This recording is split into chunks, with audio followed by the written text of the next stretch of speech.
No offense, but you're like the blind man and the elephant. It's a lot bigger than what you got your hand on. You just can't see it. See what? A great village of pain, and you're the mayor. Where's your drinking water? Where's your toilets? Your heat, your electricity? Where's the needle truck? The condom distribution? The drug treatment intake? Half these people are down on their feet, and the other half's gonna catch what's killing them. Look, they ain't no worse off than when they was all over the map. Now they just in one place is all. And that place is hell.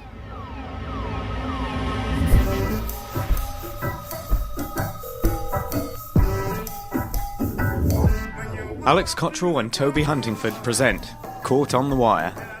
This podcast is an episode-by-episode analysis of HBO's widely acclaimed TV series about the city of Baltimore, its people, and its many problems. Find more information about the show and all the episodes online at caughtonthewire.wordpress.com.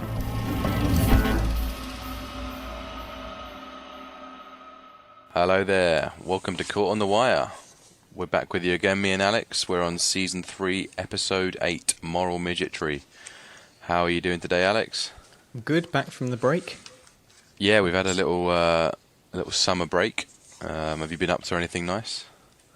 Just enjoying a bit of the weather. Went to the African festival that they have here in Liverpool over the weekend, Africa Oye. That was really nice.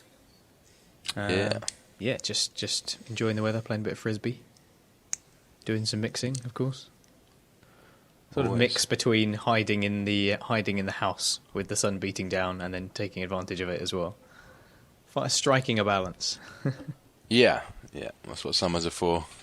Because do you live in a room where the sun just sort of streams in all day, like sort of south facing and?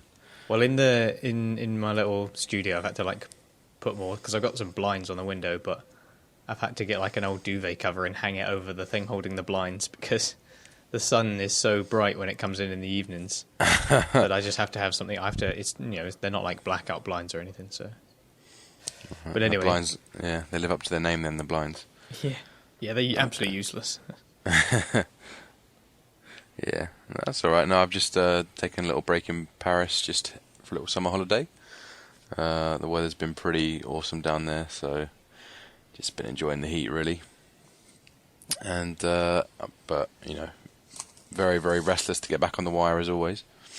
I suppose I should say up front as well that unfortunately there will be another break next week. There's not really anything that we can do about that because I'm basically moving house, so I won't have any means of recording.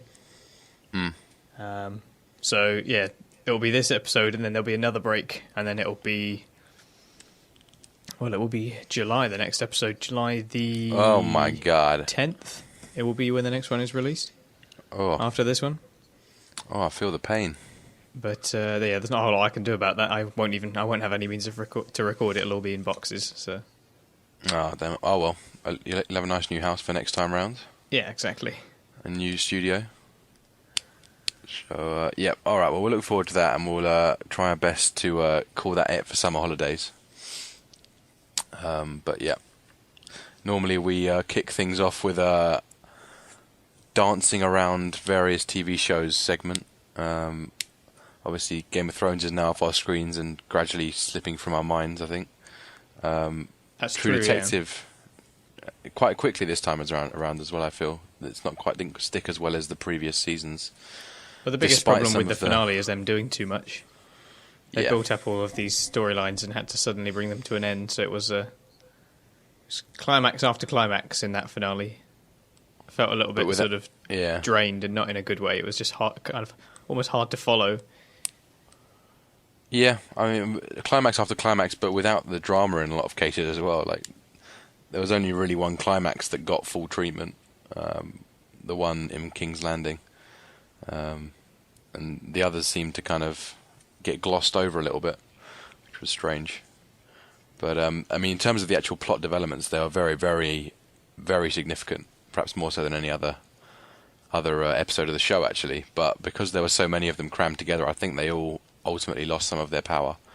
So it was a bit of a strange one. Not only that, but and maybe the last episode or the episode before that, I can't remember which one exactly. I think the Game of Thrones has to some extent like there is like that moment where it does jump the shark a little bit. So I don't know. There have been, because I think was it you that was telling me that the guy who does tvcritic.org, he said he won't watch Game of Thrones anymore.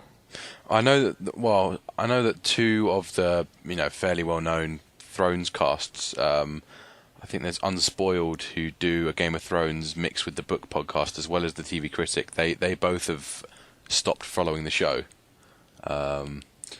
for similar reasons, really. Just as you were mentioning, really, just kind of, I guess, jump the shark is the simple way of saying it. But just kind of a continuing disappointment with the way the show's going. So yeah, I think it might. I'm certainly looking forward to the next season. I'm hopeful because I know that these seasons have been a very, very big condensation of 2 books, which is very unusual for the show. And I'm hoping that next time they'll slow down and take their time with. They're going to be covering the 6th book next, so hopefully we'll get back to the Game of Thrones we know and love.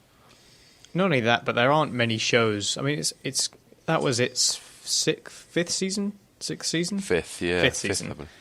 I mean, there aren't that many shows that manage to pump out a lot of seasons. I know it's sort of a thing in American TV compared to British TV where you tend to really sort of pump out the seasons. There's and they all have quite a few episodes in them, so there's like a lot of content. But there aren't that many shows that go that many seasons and sort of retain the same level of quality throughout. I mean, even some of the best shows out there, slip a little bit. Some people argued that happened in season 5 of The Wire. I mean, I disagree, and we'll get to that once we get to the season. Yeah, but that's a complaint that's levelled at season 5 very often for The Wire, is that it goes a little bit too far, because in order to have this sense of progression throughout the show as a whole, it has to keep raising the stakes. It has to keep sort of making things more serious. A lot of shows suffer from that, especially ones that start off with an already quite epic premise. See Heroes, or something even more ridiculous like 24. I mean, how the hell does 24 find a way to make things more dramatic when it already starts at such a high stakes situation from the off? So I mean, there's been like 8 or 9 seasons, and I mean, season 4 was all about nuclear bombs being dropped in the US. I mean, the stakes don't really go beyond that, do they? But they must have found ways to do it. So yeah, it's tricky, and I mean, Game of Thrones has done very well. I mean, a lot of shows do jump the shark, much earlier than the 5th season, and I wouldn't say it's jumped the shark fully. There's certainly a lot still to like in it. It's mid-air above the shark. Yeah, it could go either way at this point. Yeah, definitely. They just need to get back, just sort of jump back on the more focused writing and the more focused storytelling. There seems to be a lot of it's fueled by this idea of this sort of Twitter sphere, isn't it? Like the idea that it's all about creating conversations and creating internet waves of shocks and stuff like that. It certainly feels like the show's kind of pandering to that kind of approach. But the shock value has always kind of been important in TV to some extent. And Game of Thrones knows how to capitalise on that. Yeah, definitely. I think the show has always been shocking, but there's just been such a condensation of story that there's been so many shocks at once that there's the sense that it's kind of just moving too quickly. But I think the show has always been fairly consistent on that. It's executed very nicely, and the whole production design of the show is stunning. So you kind of have to enjoy it just for that, So I don't know. It's very much weighted on the writing at the moment in terms of its problems, because the casts are excellent, and all of the budget is increased to the point where it's able to present anything it wants now. And I think it's run away with itself a little bit with that concept.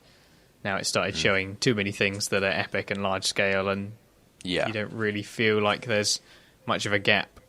Everything is always turned up to 11, and thus everything is loud, and therefore it's all relative to one another, so nothing is loud, Yeah, definitely.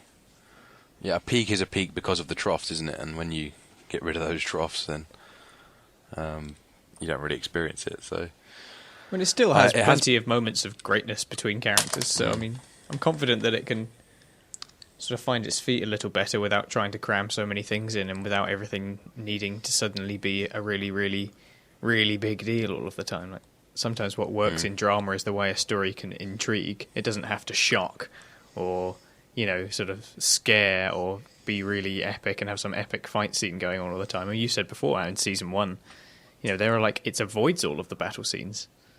All the bits where there's going to be conflict, it finds a way around that and kind of makes it more about some other element of the story or a character or something somebody's trying to do outside of the battle but is somehow related to it, all these little bits and pieces. That's a very tasteful way of approaching it, and I'm sure it probably had something to do with maybe its budget at the time, or they weren't confident in their ability to put that on screen yet. I don't really know. Yeah, it has gone more from a sort of political focus to a action focus.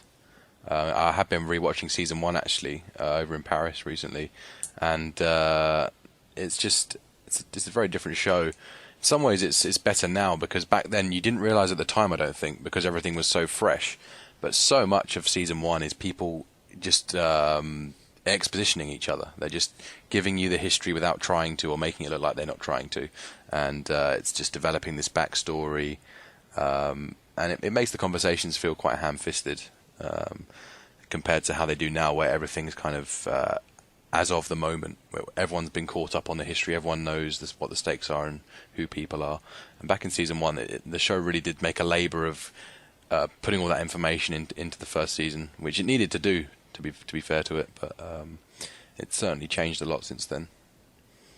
Yeah, it's not the kind of world that can be introduced quite so nonchalantly as The Wire is.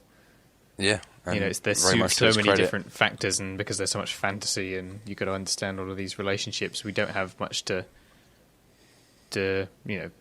use as an analog, use as some kind of real world parallel, because it's all something that's based on hundreds and hundreds of years ago, which we're not too familiar with. Exactly, yeah. It's largely based on the Wars of the Roses, isn't it?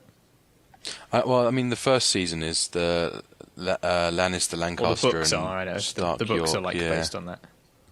Yeah, definitely. I mean, the original altercation certainly, but I mean the franchise has gone well beyond that now. I guess it's very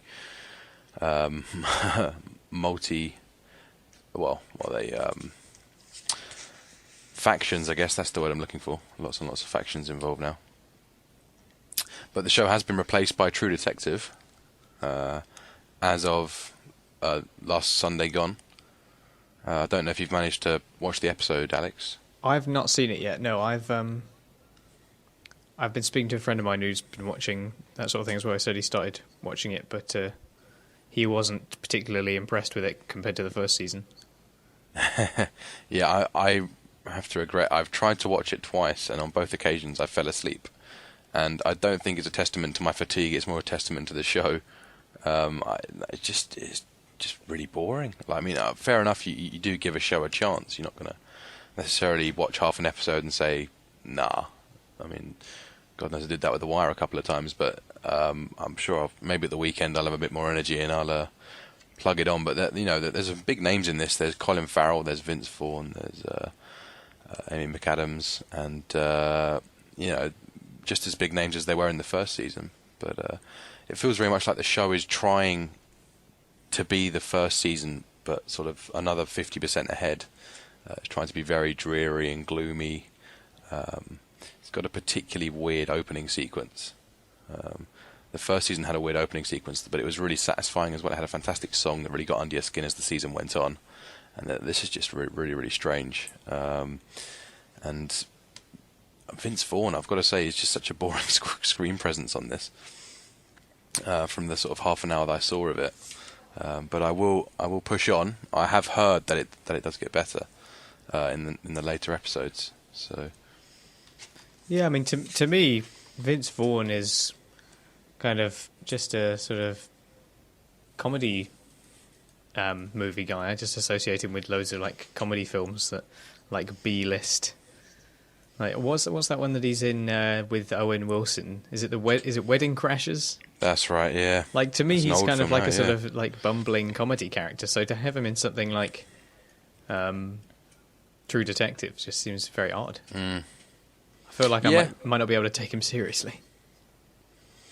Yeah, definitely. I think he started in stronger places. I know Swingers was one of his first films, and that's revered as a greater demonstration of him and his talent. But I think people were hopeful that he'd have some sort of Vaughnaissance, if you want to call it that. I know McConaughey's had his over the past few years, after doing a lot of what you call kind of easy roles in certain types of films, and maybe he's got it in him, but from what I've seen so far, it felt really flat, and I was quite excited to see Vince Vaughn doing something quite serious. So, yeah, we'll see. He was Norman Bates in the 1998 remake of Psycho. That's right. That was a shot-for-shot remake, wasn't it? That's a very strange Viggo film. Mortensen as well in it. Yeah. Oh well, that's a very hard act to follow from the original. Yeah, I mean it's pretty impossible to follow. Yeah. Well, it's just why? It's odd, isn't it? Why do that? Why? Just why? So many questions. Yeah. They all boil down to just why. Absolutely. But I guess it points to the fact that he has done a few, not necessarily good things, but certainly interesting choices when it comes to previous acting roles. So, yeah, I'll be interested to see what you think, Alex, if you do manage to watch it. Okay, I definitely do want to check it out. I mean, absolutely loved the first series, so... Yeah.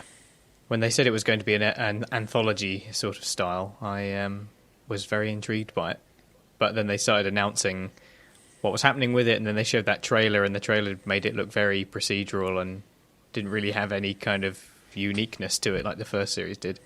So I've not really been all that compelled to jump in the moment it's out. I didn't even realise it had come out until my friend asked me about it. Yeah. No, well, HBO have been quite generous this year, because once True Detective finishes, we have no break. And we're straight into David Simon's upcoming miniseries, starring Oscar Isaac, who I'm very, very excited to see on the show as well. And this is the Martin Luther King sort of somewhat historic biography 10-episode, I think, miniseries. So it'd be good to see the David Simon take on it. We know he likes to do race relations a lot in his TV with Treme and The Wire, so we can expect a typical David Simon affair here, I guess. What's it called? I will have to find you that. That does seem a bit of a stupid oversight to not know the name of it. But let's have a look now. And he's also got another show that he's announced he'll be doing, I believe with George Pelecanos, who writes loads of the better episodes of The Wire, based on the 1970s and the 1980s in Manhattan porn industry. Oh, okay. In Manhattan. And obviously that conjures up images of Taxi Driver, which was set very much in that area in Times Square in the late 70s, in a very seedy era of New York. And it's going to be delving into, we assume, the kind of manipulation and exploitation of that era. So, yeah. Is that what it's called? What's it called, sorry? I'm just looking at on David Simon's IMDb. Show Me a Hero, is that what it is? Show Me a Hero, that does ring a bell. I imagine it might be called that. Yeah, so it's going to start straight after True Detective. I think that's sometime in late August, maybe. And, yeah. We're looking forward to it. So we'll certainly have a lot to chat about before we kick off with The Wire as we go through the podcast. Nice. Yeah, definitely need to check that out. How many seasons? Has there just been the one episode of the new True Detective? That's right, yeah. We've got 7 left. Okay. Yeah. Right, so yeah, I'll have to catch up on that. Yeah, definitely. Now, before we jump into the show this week, we will quickly visit Listener's Corner. All right, got some post. Yeah, we have. I'll just check our mailbox. We've got Matt's been in touch. And Matt he's been feeling guilty, actually, because he's been rushing ahead and has finished season 3 before the podcast has even aired. As long as you've got lots to chime in about, I'm not too concerned about that, Matt. So, but very cheeky. And He's also annoyed with the lack of listeners chipping in on the Game of Thrones section. Well, it's still open. I know the show's finished, but if you do want to come and chime in some thoughts, we'll be very welcome to read them out and discuss them. And he was saying that he did big up our show in the Amazon review of the Blu-ray. I was going to mail you about how, while commenting on the oddness of Marlo wearing a headband, we missed the juxtaposition of the scene with Marlo wearing his, being directly followed with Carcetti's racquetball scene, where he was also wearing a headband. And both at the same time, well, not at the same time, but they were both discussing their strategies and planning their rise to power. And that's a really nice catch, and I'm sure we're kicking ourselves that we both didn't spot that. Yeah, it's a good one. Yeah. Are they scenes immediately after one another? Is it like a segue?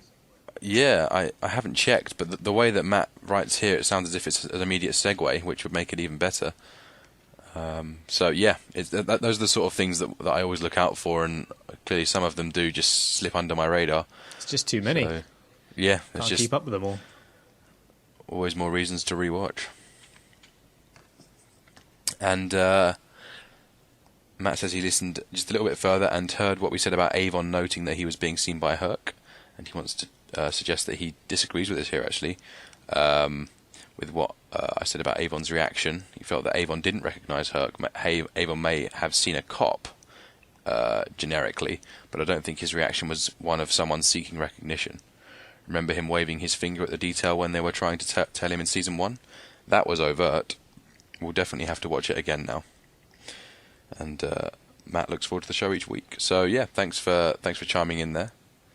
And do you think that's right, Alex, there? I guess we don't really know, do we? Don't know for certain. I think it's obviously it's reasonably put, because I'm not sure if Avon, would he remember? It's been quite a while. I mean, it was Herc himself. He was saying that he was the one that locked him up. He was just a guy I locked up. I think we said how he didn't even really recognise him. I don't know if the show was maybe trying to play on that and have Herc barely recognise him, but Avon certainly recognise him, but make it ambiguous, or don't know. It's hard to tell. There's no way of knowing for sure. But I think it's reasonable to suggest that maybe he didn't recognise him, because it's not like Herc played a particularly pivotal role in going after him. He was just sort of a guy on the street trying to do his Western District way. Yeah, and to think of it, to be honest, I don't think he ever came face to face with Avon, did he? The closest he came was watching the basketball game, I think, being across from him on the outside of the pitch. Daniels was the one to do the finger wagging job, and Daniels and McNulty were the ones who went into Orlando's to lock them up. I think otherwise there were no interactions with Avon, so it probably does make sense that he totally wouldn't recognise him or even have ever seen him before. But there was just the way it focused on his face as they drove by. It was very difficult to tell what the intention was there with the kind of recognition or the wanting to be noticed or something like that. So yeah, maybe there was a time when he might have got closer. I feel like there should be, but maybe you're right. Maybe it was the ball game that was the closest. I think Avon so. seems like the kind of guy who doesn't forget a face. Yeah. Yeah, I doubt it. Yeah, but I guess so. Nobody knows, but but thanks anyway, Matt. I think that's a good way of reading it, because it's perfectly reasonable that he wouldn't remember him at all. Yeah, it's actually a nicer reading because it contrasts directly with Herc's sense of self-importance, and then obviously if we couple that with Avon's just dismissal or barely even perceiving him, it kind of makes the point a bit stronger. And then we also had Dan got back in touch. Hopes we're both well. I haven't been in touch for a while, but have been listening to every episode. Still thoroughly enjoying the analysis and discussion each week. Season 3 is really where the show comes into its own, I think, in terms of establishing its style and weaving together the character threads. And I think the podcast is reflecting that really well.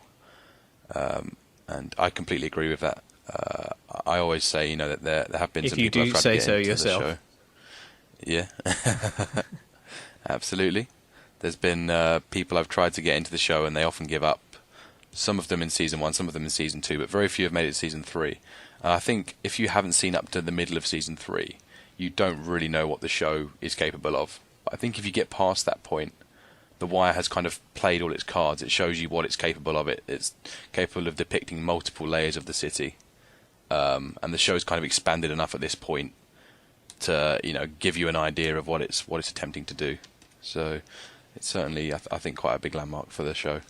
I think in season 2 it shows its ability to present really important dramatic moments with characters that we care about, put them into really compromising situations, and you get that anxiety about a character that you like and what might happen. We've seen it on a sort of smaller scale level, particularly in terms of time, with characters like D'Angelo or Wallace or Frank Sobotka in season 2. But here in season 3 we start dealing with characters that we're very familiar with, and obviously these larger implications and big scenes that go on, especially in this episode between Avon and Stringer. I think part of the way that it feels like it matures in this season is there's so many payoffs from across 3 seasons now, and it's really started, like you say, it was kind of shown all its cards. It's kind of doing that now, where it's able to take advantage of these longer lasting relationships and character arcs that we're in possession of by this point. Yeah, and season definitely. 2 being such a departure as well. A lot of people did feel like season 2 was a big departure because it suddenly went down to the docks and it became somewhat less about the street and everything that we became accustomed to in season 1. So season 3 is trying to take advantage of that period of time that's passed and the character arcs that we've got, and in particular with Avon and Stringer, this boiling over of a relationship. Yeah, definitely. And I mean, the docks were another institution. We had the cops, we had the police, we had the drug dealers, and the docks were a third one.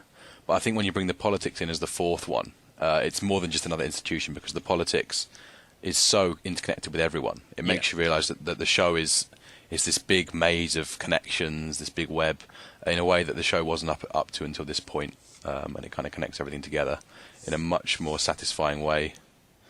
Also, I feel like any viewer who sees it can kind of... I certainly, maybe it was just kind of the period of my life that I saw it, but to me it also had a demystifying effect on those institutions in real life. It showed that things like the relationship between politics and society was too complex for any individual to really understand or take advantage of in any way. Like, The Wire really represents that it's just a totally uncontrollable being in a way. Yeah. Whereas when one was younger or might watch other TV shows that present things in a more simplistic manner, it tries to compartmentalize all those institutions very neatly and show their role in quite a simplistic manner, whereas The Wire is quite happy to really complicate things and say it's actually really hard to understand all of the cause and effect here, and just how random small moments can ruin everything. Yeah, definitely. It's very volatile, definitely, and the show does a fantastic job of conveying that, kind of starting from the beginning, but season 3 really with the politics is where it makes its point a lot clearer. So, and that stays for the rest of the show. It's really, really key for the rest of the whole show. Yeah. So it's laying down probably some of the the meatiest groundwork for the rest of the show. Yep, absolutely. And Dan goes on to discuss Game of Thrones as well. Dan's unfortunately found out what happens at the end of this season, so have I now. And as a book reader, I'm quite disappointed, particularly in the way the show appears to have handled Stannis, who in my opinion is one of the most compelling characters in the book. My grievances with the show have never been about scaling down the story or the number of characters. That's unavoidable, of course, considering the scope of the books versus the logistics of producing a TV show, but have been about the way they have completely changed the motivations and portrayals of core characters.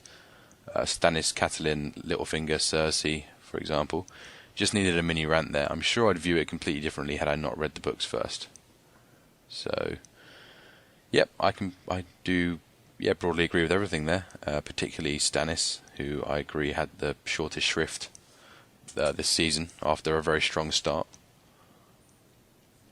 Yeah, it's hard to really appreciate the full approach on these characters from the books, having not read them. But I think I can see where people are coming from. Like, even if you approach the character of Stannis based purely on the TV show, it's quite a confusing character and not in an entirely satisfying way. And I feel like the book might have done a better job at fully realising that. It's obviously easier in a book when you can present a lot of information in a much cleaner fashion just by having exposition or having some kind of means of portraying it without there having to be action. On TV, you always got to think about what you're looking at. Yeah, exactly. Whereas a book can conjure whatever it likes without having to worry about the production of it all. Yeah, and to a bigger extent, whether people will enjoy it or not as well. There's much more pressure with the TV medium to keep people's interest and keep the money coming in. Well, I mean, the same is true in books as well, but I guess it's not a... I don't know, it is a huge industry. I think it would be daft to try and underplay the financial implications in the publishing industry. Just look at something like 50 Shades of Grey, for example. I mean, pretty much everybody can accept the fact that it is tripe, and yet it's unbelievably popular. And that's based purely on the fact that it's gone for this getting everyone interested, getting everyone hooked in a sort of strange, part outrage, part genuine interest sort of way. That's weird. very true, actually. It's a good point. And I've seen recently they've just and of course, released... it went to a film. Well, it went to a film, and now it's gone. Now the film's over. They're on to the next thing, and I've just seen that they've released the same book, but from different perspectives. So there's now the Christian Grey perspective on the original Shades of Grey, which was written mainly from the female character.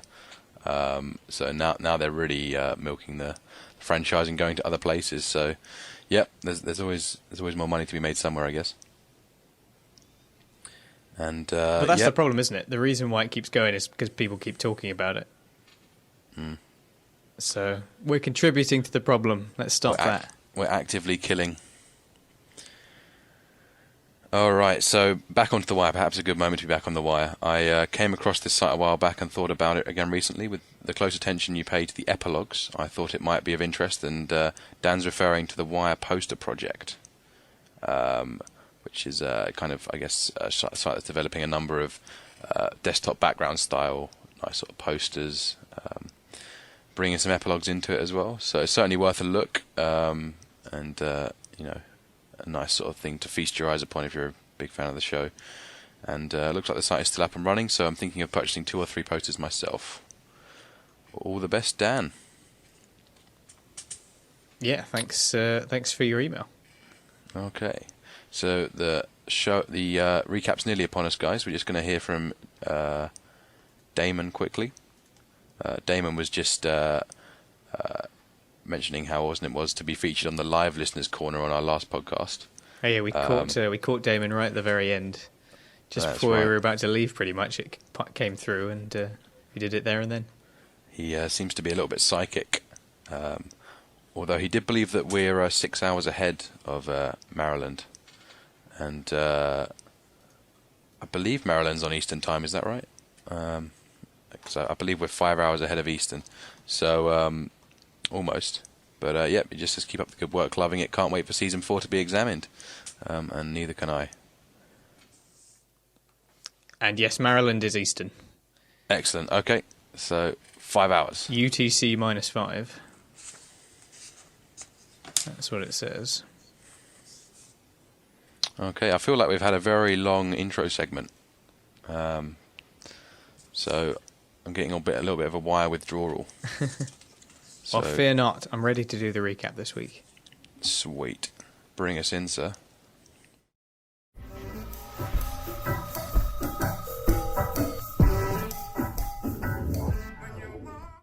Okay, so let's take a look at the overall layout of this episode. We've got 4, 5, 6, 7 major sections. One of them is two of them are pretty small, 2 of them minor, but there's 5 others that are all pretty meaty. There's lots of stuff going on, lots of sort of tracks going in and out of one another. So just trying to break it up as neatly as possible. We have our politics. We have the Western District. We have a small section with Cutty. We have what's going on with the Major Case Unit. We have the Barksdale organisation and the Stanfield organisation.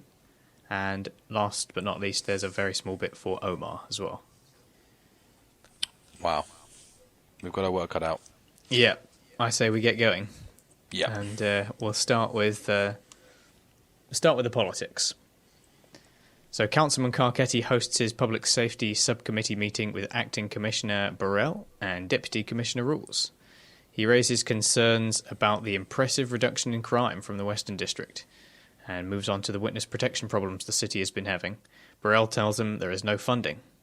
Carcetti lays into Burrell despite urging from his friend Tony Gray to hold back. Teresa D'Agostino, having been watching from the back of the hall, also leaves at seeing this.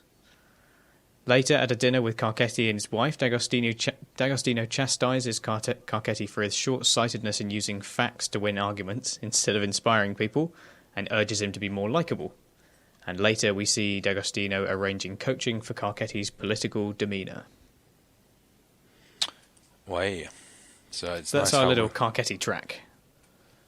Yeah, he always gets a little, he's never a big meaty section of season 3 episodes, but we always get a nice check-in with him. And every time he seems to move towards making a more and more mayoral speech, and we see the most mayoral of them thus far in the Public Safety Subcommittee again, where he's really, really letting Burrell have it at this point.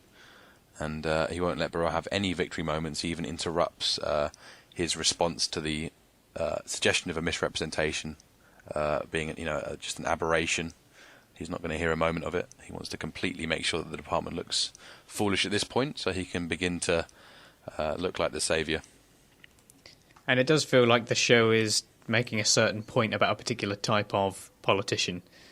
The one who thinks that purely with the right facts alone, that they can win every argument and thus be totally electable. And it's kind of sad to think that in this political world, being right is second to being likeable. Yeah. It just seems so strange, but then the show is trying to present it in this realistic manner that you can't just have all the facts and suddenly be right all the time, and you do actually have to be electable, and that depends on so many other different factors. And this also starts a very strong theme for this whole episode, in that we see Carcetti going a bit too far. He takes his big idea and he drops his witness protection ammunition too early. And it's the start of this theme in the show about characters having their ideas and suddenly going too far, maybe realising that they've done too much. We see it with other characters such as Bunny later on, and McNulty as well, and a couple of others. But we'll get to that. We'll get to that later. But I think this is the start of a common theme throughout this episode about characters having their big plan and just pushing it one notch in the wrong direction. Yeah, definitely. It's a very good point, and we just see some real pain from Carcetti here, and there's a real sense of urgency to what he says at this point in the show. He's really trying to cause a bit of an outcry, and it's nice to see that the dinner table chat later on, where Terri seems to use Jen to really help her convey the importance of hope to Carcetti, which it makes sense. I mean, the facts aren't always going to be on your side, particularly once you get in office. The ultimate goal, once you're in office, you're going to be scrutinised every step of the way, and the facts are not always going to add up on your side. So you do need to have that likability factor to maintain some sort of rapport with the people. Exactly. And it's a good thing that she really nods at Jen to really kind of help her convey the point here. And facts are a good weapon, but he's destroying the credibility of the old system, but he's not doing anything to elevate his own system. So he needs to focus on the positives, not the negatives more. It's quite a good point to make.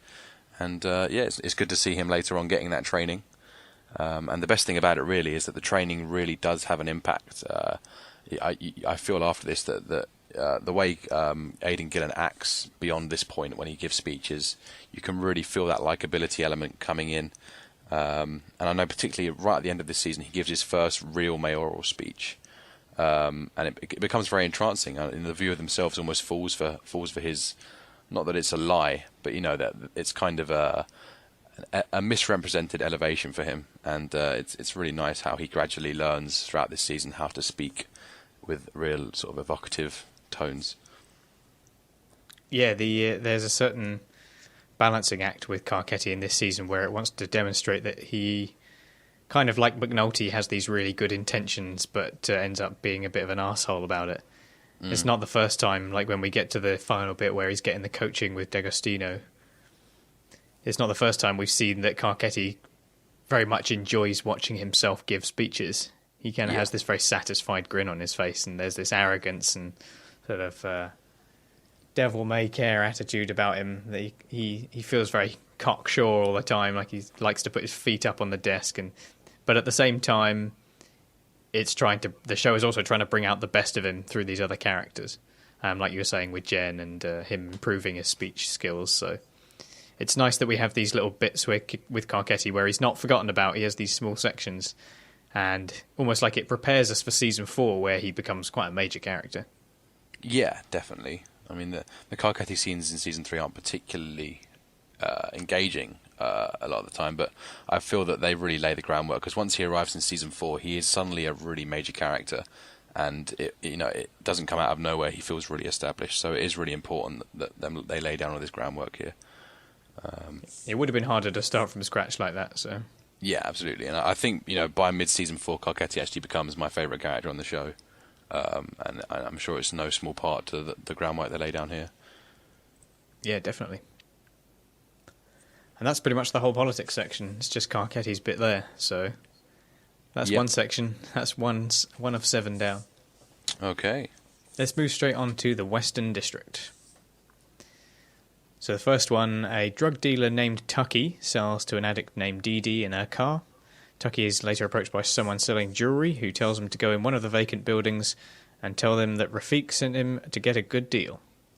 Once inside, the dealer is assaulted, bound, gagged, robbed, and shoved in a room with several other victims. And then once the stick-up crew has left, the dealers manage to escape and alert the police.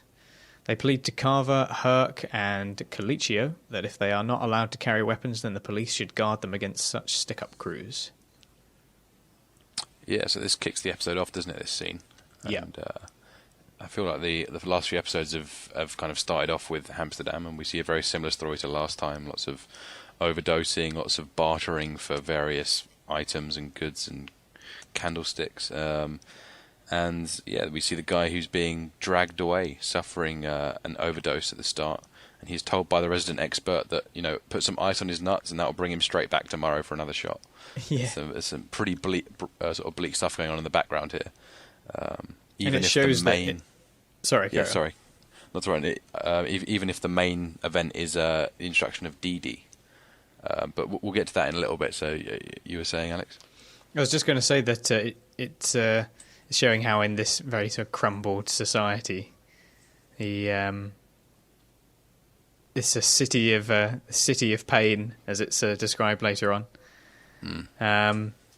That when there's none of these services, they're designed to protect people, that they have to kind of hand out all this medical attention on their own. They're just having to carry him out, and he's given this totally ridiculous advice about pouring ice water on his nuts. Like, it's just become a totally debased society, and it's all located within these cordoned off areas. And this is where, as we see a bit later on, Bunny's idea goes too far. He's not really thought about it, and he's brought a bit of a crushing realisation from the Deacon. Yep. And I guess with scenes like this, can we really dispute the Deacon's comments? No, I mean, it would just, these are here to reinforce the points that he's making, and that these drug dealers are right. It's this strange thing that we're seeing where they're sort of having to protect these drug dealers, but it is right. It's going to become a target for those that are opportunistic. Yeah.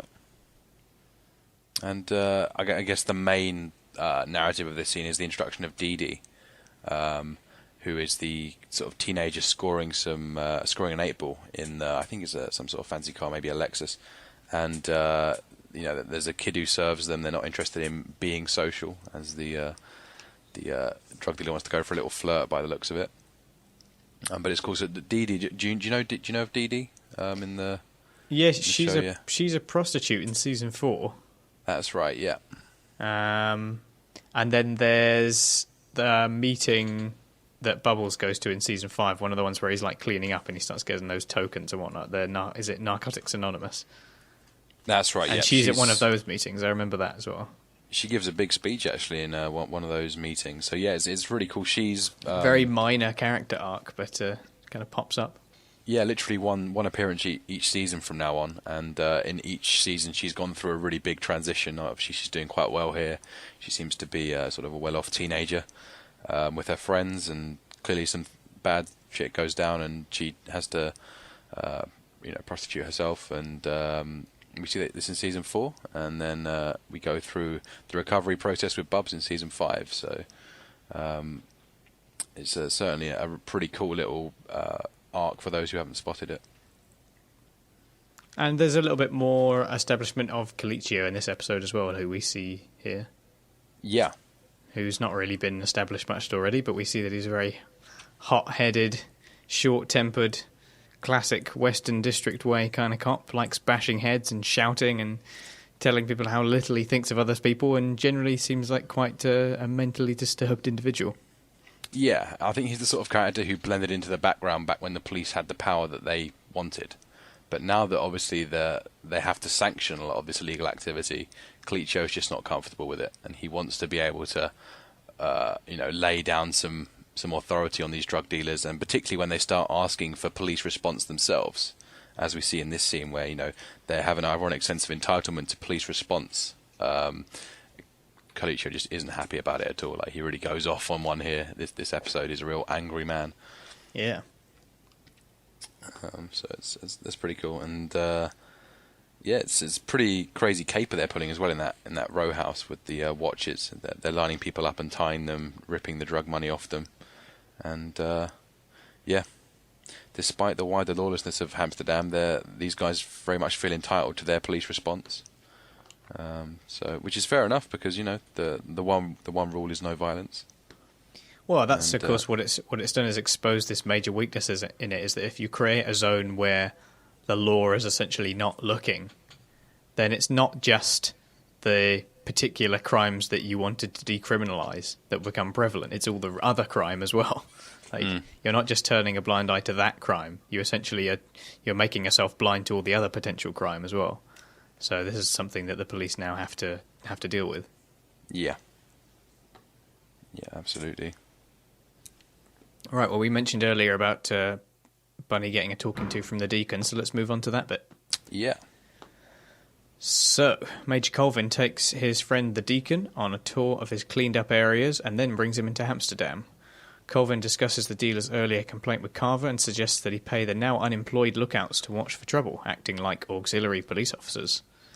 The Deacon, however, is disgusted by Hamsterdam and cannot be convinced that Colvin's scheme is a good idea.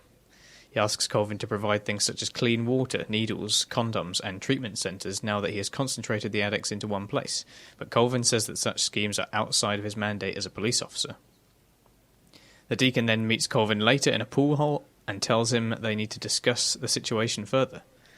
Colvin leaves to attend the Comstat meeting, but promises to return. At Comstat, Rawls all but accuses Colvin of altering his figures to attain the significant drop in serious crimes in his district. Daniels refuses to take any credit for the drop in crime, and Rawls asks Colvin to give him his records so that he can check the figures himself.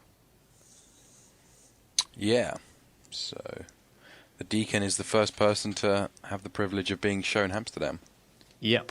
He's getting a bit of an insider view, and being the church-going man that he is very quick to literally describe it as hell, and he feels it seems totally justified in him describing that. Like, he brings this really crashing reality down on Colvin, and like I said before, this is another moment where Bunny realises that maybe he has gone too far. He's kind of got a bit crazy with his own idea, especially earlier on when he's talking to Carver, and he has this almost like moment of madness as far as we the viewer are concerned, and certainly as far as Carver is concerned, about giving the kids all of this police equipment. And he seems totally earnest in believing that that's a good idea. See, I saw it from a different side, really. I was more on Colvin's side in these scenes, and I felt that the Deacon made a good point, but he was overly quite harsh on Colvin. He's pegging him a murderer, which in many in some interpretations may be true, but Colvin's really seeing it from the side of where he comes from. He's seeing it from a policing point of view, and how this really improves the situation in that side of things. And we get the sense that it's a progress check. He's introducing other people to it now so that they can take the next step to improve Hamsterdam. And this is exactly what the Deacon engages with. He starts bringing in all the services that they might need to improve the district. If the Deacon hadn't said anything, how might Bunny's plan have changed in terms of its progression within the same period of time? Like, because it seemed like he hadn't really a lot of the things that the Deacon brings up. You get the impression that Colvin hadn't really thought about some of it, or he had, but had not really put any of it into any action. Yeah, I think Colvin did have a next plan. We see that Colvin is now engaging the next phase of Hamsterdam. It's not just about setting it up, it's about selling it to the city and ultimately making the city comfortable with it so it becomes a long-term kind of thing to implement. And he's trying to make it desirable to the other police as well. Yeah, and obviously a good place to start with is, showing it to the Deacon, I guess. And I guess he does get a lot more of a dose of "you've done bad, Bunny" than he'd hoped. But I don't think he gets enough credit for putting in these early stages. Like, there are, many, many benefits to what's happening in Hamsterdam, despite all the problems. And it's good that he did mention it to the Deacon, because they can now start being resolved. I think it makes sense that not just from like a character's perspective, but just on what the show as a whole is trying to present in this season, is that people are very resistant to change, and a lot of things that happen in this season are based around when large institutions have to react to these changes, and we show that they're not particularly good at it. So it kind of makes sense that the Deacon would be resistant to that, and it ties into the whole. You might argue that it ties in a little bit to that 9/11 analogy about thinking that you can go in and make things better for people, and that because it's based on these good intentions, and the fact that you have a plan, that it will magically make things better, and that's exactly what the people want. It's like this assumption of knowing what is better for everyone. Yeah, and tying into that approach towards Iraq following 9/11, and there's a couple of other instances as well, I suppose, where. You have Avon taking on a bit of a sort of overall America-like figure of his overconfidence in being able to fight on these two fronts. Yeah, very good points, actually. There's so many angles to the whole 9/11 analogy this season. It's quite bewildering, really. And, it's very true. Like, those good intentions aren't good outcomes. There's less deaths on paper, but... an OD is not a murder in the government's eyes. Has the murder rate possibly gone up if we consider it from that angle?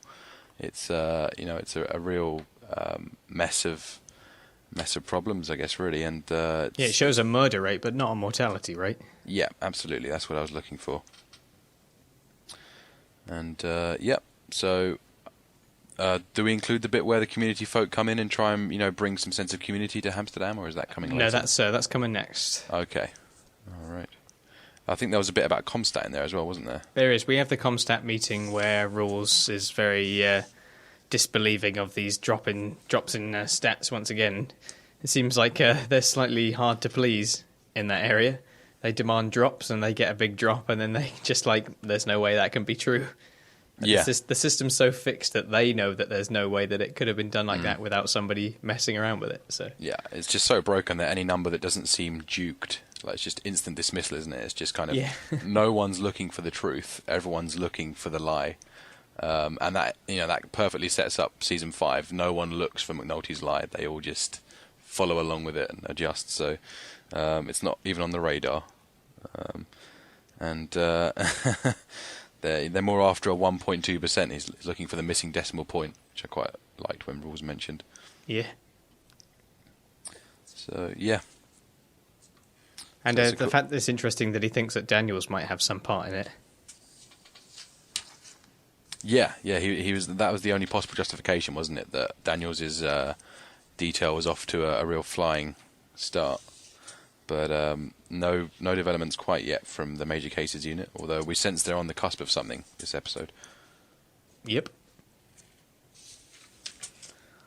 All right. Yeah, I think the only other thing to mention is I just really like the the deacon's quote where he talks about. He says he doesn't say city. I mentioned it as city earlier, but he says the great village of pain, and you're the mayor. Yeah. I think that's quite a sort of a very damning statement to make. Yeah, on Bunny. It's just I'm just so on Bunny's side that I felt a little bit miffed with the way the deacon completely just deflamed Hamsterdam. But from a moral standpoint, I can understand as well why he was so disgusted. So, but he does try to make the best out of it rather than demanding that it be sort of stricken down. He doesn't disown Bunny or anything. Yeah. Right, do you want to move on to the next bit? Yep, sure. Okay, so Colvin, Roman, and the deacon meet with someone from a non-profit public health organisation to bring him into Hamsterdam to provide facilities for the people there. He's concerned that it is not sanctioned by Colvin's superiors, and the deacon urges him to act quickly. The next day, initiatives are in full swing to exchange needles and provide free condoms. Colicchio takes this as a sign of the permanence of Hamsterdam.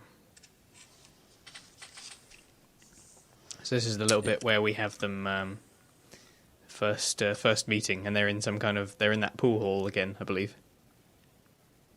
This is the later meeting that Colvin agrees to have with the deacon after his Comstat meeting, and they're talking about trying to get all these non-profit organisations to come in and take advantage of this situation because it's kind of perfect for them. And I think Bunny describes it quite disparagingly. He's talking about all these says something like these liberal-ass projects or something like that, Yeah. He doesn't seem to take an immediately fond view of it. Yeah, that's kind of setting up his annoyance with, I guess, academics later on, isn't it? The idea of the program just being all about writing and not about action. But to be fair to these community folk, they get straight on it and they bring community programs in very quickly. And I like the fact that the guy with dreadlocks from the community meeting, I think episode 3 maybe, he's like one of the big proponents of it, and he's there trying to get the kids engaged in sport. And there's also a great sort of crossover here with Cutty's storyline. This scene's a great excuse to plausibly tempt Cutty into his boxing training undertaking, and as the deacon calls it, surrendering to the kids. So it's very nicely set up. And then we see the actual organisations themselves at work a bit later on, where we see them handing out or doing the needle exchange program, where it's sort of have one get one. Yeah, and that other worker who's handing out the condoms realizes very quickly that unlikely to get all of the other girls to come back and pick them up themselves, so he just gives them all and says, "Just hand them out," Yeah, that's true, and she's the lady who's handing out all the contraceptives. She is another one of the Wire's real people actors sort of thing. She was the subject of David Simon's Homicide book, or one of the subjects. Fran Boyd is her name, and she was played really well actually in the dramatisation of that on HBO by I think Tandy Newton. I'm thinking possibly, but it's nice to involve someone else. And the other subject of that book, DeAndre McCullough, is Lamar, who's Brother Muzone's assistant. So both subjects have been implemented in the show, which is really nice. It must have been really satisfying for David Simon to bring them into his baby. Yep. Well, that's more or less it for that little section there. Just showing us that the non-profit organisation has taken advantage of the situation to be able to do their work before it all suddenly gets shut down. So it's interesting that they're all worried about it getting shut down or getting sort of discovered, whereas Colicchio sees it as a sign that it's not going anywhere. Yeah, that's true. So yeah. He's, refuses to stoop to drug dealers. He's not on the same level as them. So yeah, he's really just sort of running around and being angry. Walking everywhere with his fists clenched. Yeah. Have we included the bit where he goes out sort of drinking with Carver and voices his concerns, or is that... That's coming now. Okay, excellent. So Herc brings the dealers, including Spider, into the precinct to use the identikit computer to make a composite of their attacker, but the result is mainly him goofing around with the dealers. Later, Officer Lloyd Truck Garrick, Colicchio, Herc, and Carver discuss Colvin's project over beers.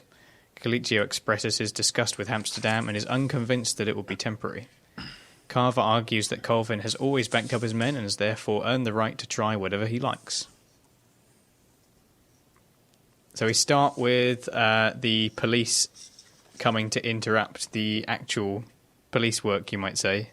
So it's not really police work, but those dealers trying to do something useful for the police, they are actually the ones that come and interrupt it by Herc being silly and making these faces with them. First by making stupid faces, then by making faces of people they like to have sex with, and then going to the extent where one of them asks if they have one that does arses. Yeah, it's hilarious that. That's one of it's sort of a genuinely laugh out loud line in the wire. Like. Yeah, it's nice to see Herc bonding with someone, almost honestly, for the first time. Even if it really pisses Colicchio off, as does everything in this episode. Yeah, well, Herc has always shown a certain... Although he's not ashamed to bash heads and do all that, he also likes to mess around with them. He likes to have a bit of a joke with them. Yeah, play a bit of pool, go to the movies, all the rest of it. So, yeah, so that was a very funny scene. That was a real laugh-out-loud moment. And I guess this leads into the later scene with them drinking, right, under the freeway. Yes, we get to a commonly used drinking, lying on cars and talking about something that we're very angry about. So it's just a scene to the under pilot, some bridge isn't it? somewhere. Yeah, definitely. Yeah, it did remind me of that scene where it's them and they have prayers with them, and it's like before they go on their big bust up of the towers that goes horribly wrong. Yeah, definitely. It really, I think it was the same location, and they used the same sort of filming techniques. With the way they throw the cans at the end. But ultimately this time it was Carver that had shown some growth, because Colicchio is the one who suggests they do the 2 a.m. field interviews, as it were, i.e. let's go and tell the press about all this and stir the operation up. And we see how far Carver has come, as this time he actively rejects the sentiment and tells them how Colvin is worthy of their loyalty. And this not only addresses his boisterous streak in Season 1, but also... his lack of loyalty to his superiors. So I thought that was nice just to see that Carver is on the way up, and particularly as it was, mirrored the same scene from the pilot. It's a nice way to really demonstrate his progress. Yeah, he's got a somewhat of a role model in Colvin, and as you say before, because of what he did in the first season, going behind his superiors' backs, now he's perhaps trying to make amends. Yeah, absolutely. But I mean, to be fair, I can see the other side of the argument. Colicchio is painted as a bit of a knucklehead, but I think the point he makes here in this scene are very understandable. It's a real heartbreaker to wake up to this shit every morning and suit up for it. It's got to be pretty painful to stand there and watch all this moral midgetry all day, as he calls it. It's not really something you want to put anyone through. But it's not. The other cops do seem to want to let it run out and see if it can change things. What's interesting is that we hear in the big speech that Bunny makes in episode 2, where he talks about the paper bag. Yeah. And he talks about how it's important to put this system in place so that they can go back and do real police work. And although it may be sort of only temporary because they're just trying to still set it up, what these officers are doing here in Hamsterdam, where they're just standing around and watching, is like, it couldn't really be considered police work, I think. Yeah, I think that's what's hurting the characters like Colicchio, is that they, even if they're not supposed to be, even if they're going to create this new system where they have a certain tolerance to certain things, although that's the problem that he has, it's also that he's not really getting to do all that much, it seems. They're just standing around and watching it all going on. It's not like they've been given something else to do their time. They don't seem to be rotated around so that they can go and do other work while swapping over with someone else, you know. So it must be pretty frustrating to suit up for it, like he says, and going into work to just stand around and watch a load of stuff happen that was crime only a few days before. Yeah. Although I think there was a scene a few episodes ago where Colvin did tell some of his squad to go to the quieter districts and patrol, do real police work. I'm not sure if that's true. I mean, I can understand why they always need to have kind of a flex squad, I guess you could call it, monitoring Hamsterdam, because, there is a no violence rule to enforce. But yeah, it's not made clear whether Colvin's really putting in the second stage into action regarding, doing real police work, as you say. And perhaps the show needs to make that a bit clearer. Definitely. Right, well, that's our Western District bit. There's just a little bit that ties into it somewhat, as you mentioned before, with Cutty now, which will be moving on to our third section. Okay. So Cutty, or as he's preferred to be known as Dennis, meets with the Deacon and helps him to load boxes into a car.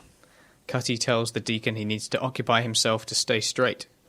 Later, the Deacon introduces him to the community leader named Roman, trying to calm unrest among the young unemployed boys in Hamsterdam. He suggests a basketball tournament to keep the boys occupied, but Cutty tells the Deacon he is more of a boxer than a ball player. And Roman suggests an abandoned gym that the kids use. He takes them to a working boxing gym, and Cutty seems inspired, so Roman then guides him to the disused gym, and Cutty tells him that he will fix it up himself.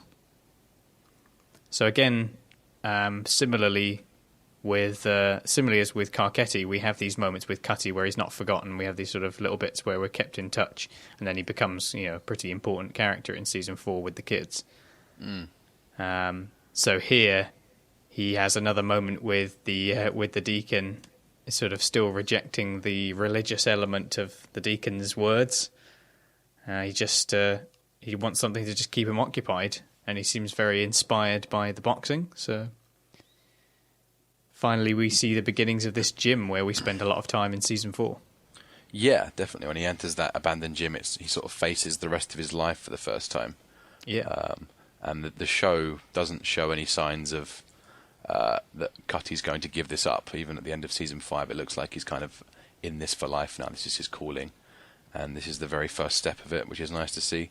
I don't know if he's taken to Golden Gloves when he's taken to that really successful boxing gym. It certainly looks like it could be similar. It looks a bit bigger, actually, than the one where Freeman went in the first season. Yeah, but, to get Avon's photo. That's right, yeah, that's really going back, that, isn't it? But as always, I know how much the show likes to call back to things, so not something that we can necessarily dismiss. And again, I think he is taken to see Hamsterdam as well, isn't he? He's one of the first few to lay eyes on the place. Yeah, naturally he has no idea what's going on, so he seems a bit confused by all of the hubbub and all of this, what looks like, open drug trafficking, so that needs explaining to him. Yeah, I mean, he was very much one of the Avon contingents, so even though Hamsterdam was set up, he wasn't getting a look in at all. He was beefing for corners. Whereas I get the sense that there are more Stringer-aligned Barksdales as well, like Bodie, who is engaging with Hamsterdam under Stringer's instruction. Yeah. So, there's kind of that mix. Obviously, to Cutty, that it is a big surprise to see this. So, yeah, just a little bit with Cutty there, basically. Yeah. Not too much this week, but a very important landmark, I guess, in terms of the boxing gym. And I like the way that they've really spent their time making it seem like a feasible life goal for him. Like, he's finally found something that he's happy doing. And we can see the journey he's been on to get here. Nice to see him end up somewhere where he actually wants to be. I mean, he said what he said to the Deacon when he met with him at that time, that he feels like he's been watching himself do all these things that he doesn't want to do. Yeah. So finally he'll get to watch himself do something that he does. Yeah, definitely. Right, let's move on to the next section, which will be the major case unit. It's quite a big one, this. We'll start with the largest of the 4 mini sections for this, where we have Prez reporting that he has tracked Bodie's disposable phone using its serial number and has managed to follow it from the manufacturer through several wholesalers to the Mondo Mart, where it was sold to the end user. Freeman and Daniels are impressed. He also reports that 6 of the other numbers are phones from the same company. He also identifies the stores in which the phones were sold, with no more than 2 phones purchased from any single store. Freeman maps out the locations and finds that they are all spread along I-95 between Baltimore and Richmond. So Freeman assigns McNulty and Greggs to the task of tracking the buyer of the phones. They visit Mondo Mart and find that security tapes are reused after a week, so there's no chance of getting footage of the buyer. Greggs decides that they should drive further out of town to the independent stores to see if they have better memories or security footage. Before moving out, Landsman calls McNulty with a message that Brianna Barksdale has tried to reach him and gives him the contact number. So the opening of our tracking with, principally with McNulty and Greggs as we follow them along this long road that they map out. We see a good moment from Prez. It's interesting, actually. We get lots of nice little character moments from Prez in this episode. He shows a lot of personality. He seems very spirited by the work that he's doing. He's getting a chance to geek out an awful lot, which he clearly enjoys. He has maybe one of his funniest moments where he's there at the computer later on, where he's sort of enhancing the image, you know. What is that? I can't see it. Oh, yeah, no. It's sort of incredible, really. But It's when you so consider, cringy. Yeah, but that's Prez, isn't it? He has that kind of like awkward humour, doesn't he? Mm. And that's makes him so brilliantly played by Jim True Frost. Yeah, and his behaviour is even causing Daniels to start jesting. Daniels is telling jokes. If you can call it that, it's very dry. He's exploiting Prez's meticulous talent for details, at least. Yes. So Prez seems to have a habit of taking things a bit literally, and Daniels is wondering which side of the shelf the phones were purchased from. So yeah, it's always weird to see Daniels go for a streak of humour. It's just so out of character. And it seems sad to say because Daniels is a really likeable character, but him smiling, laughing, joking, and sort of in generally being jovial at all is quite a rare sight. I think he has one of the most stressful jobs of all the police department. He's the middle management guy, so he hasn't got too much time to think about the funny side of life, I guess. But yeah, that's what I like about him. He's so just focused and disciplined and really, really focused on what he's doing. So. And he's surrounded by a lot of characters that use humour as a coping mechanism and are very, like to take their mickey out of these very serious things, whereas Daniels doesn't. So it's nice that he allows himself to do that just a little bit here, because Prez, obviously, his work has been very endearing. So yeah, definitely, and the work Freeman's done as well is very, very admirable. And I love to see Freeman pinning the journey on that map between Baltimore and Richmond, as you say. And I love how we just get callbacks of Bernard's trip from last episode. The pins just directly mirror it, and we get the sense that they're really catching up. They're only just behind the Barksdales now, and that they're about to be level pegging. I like the fact that he finds the discipline of the journey beautiful.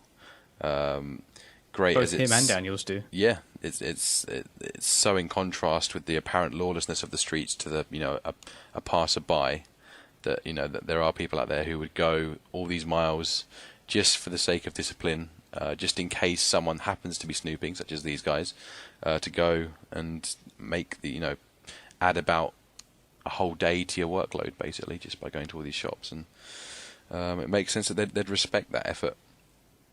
And little does he know that the discipline's about to start slipping. Squeak has managed to tempt Bernard, as we saw last time, to just go to one shop. And there we go. So that's what nabs him, yeah.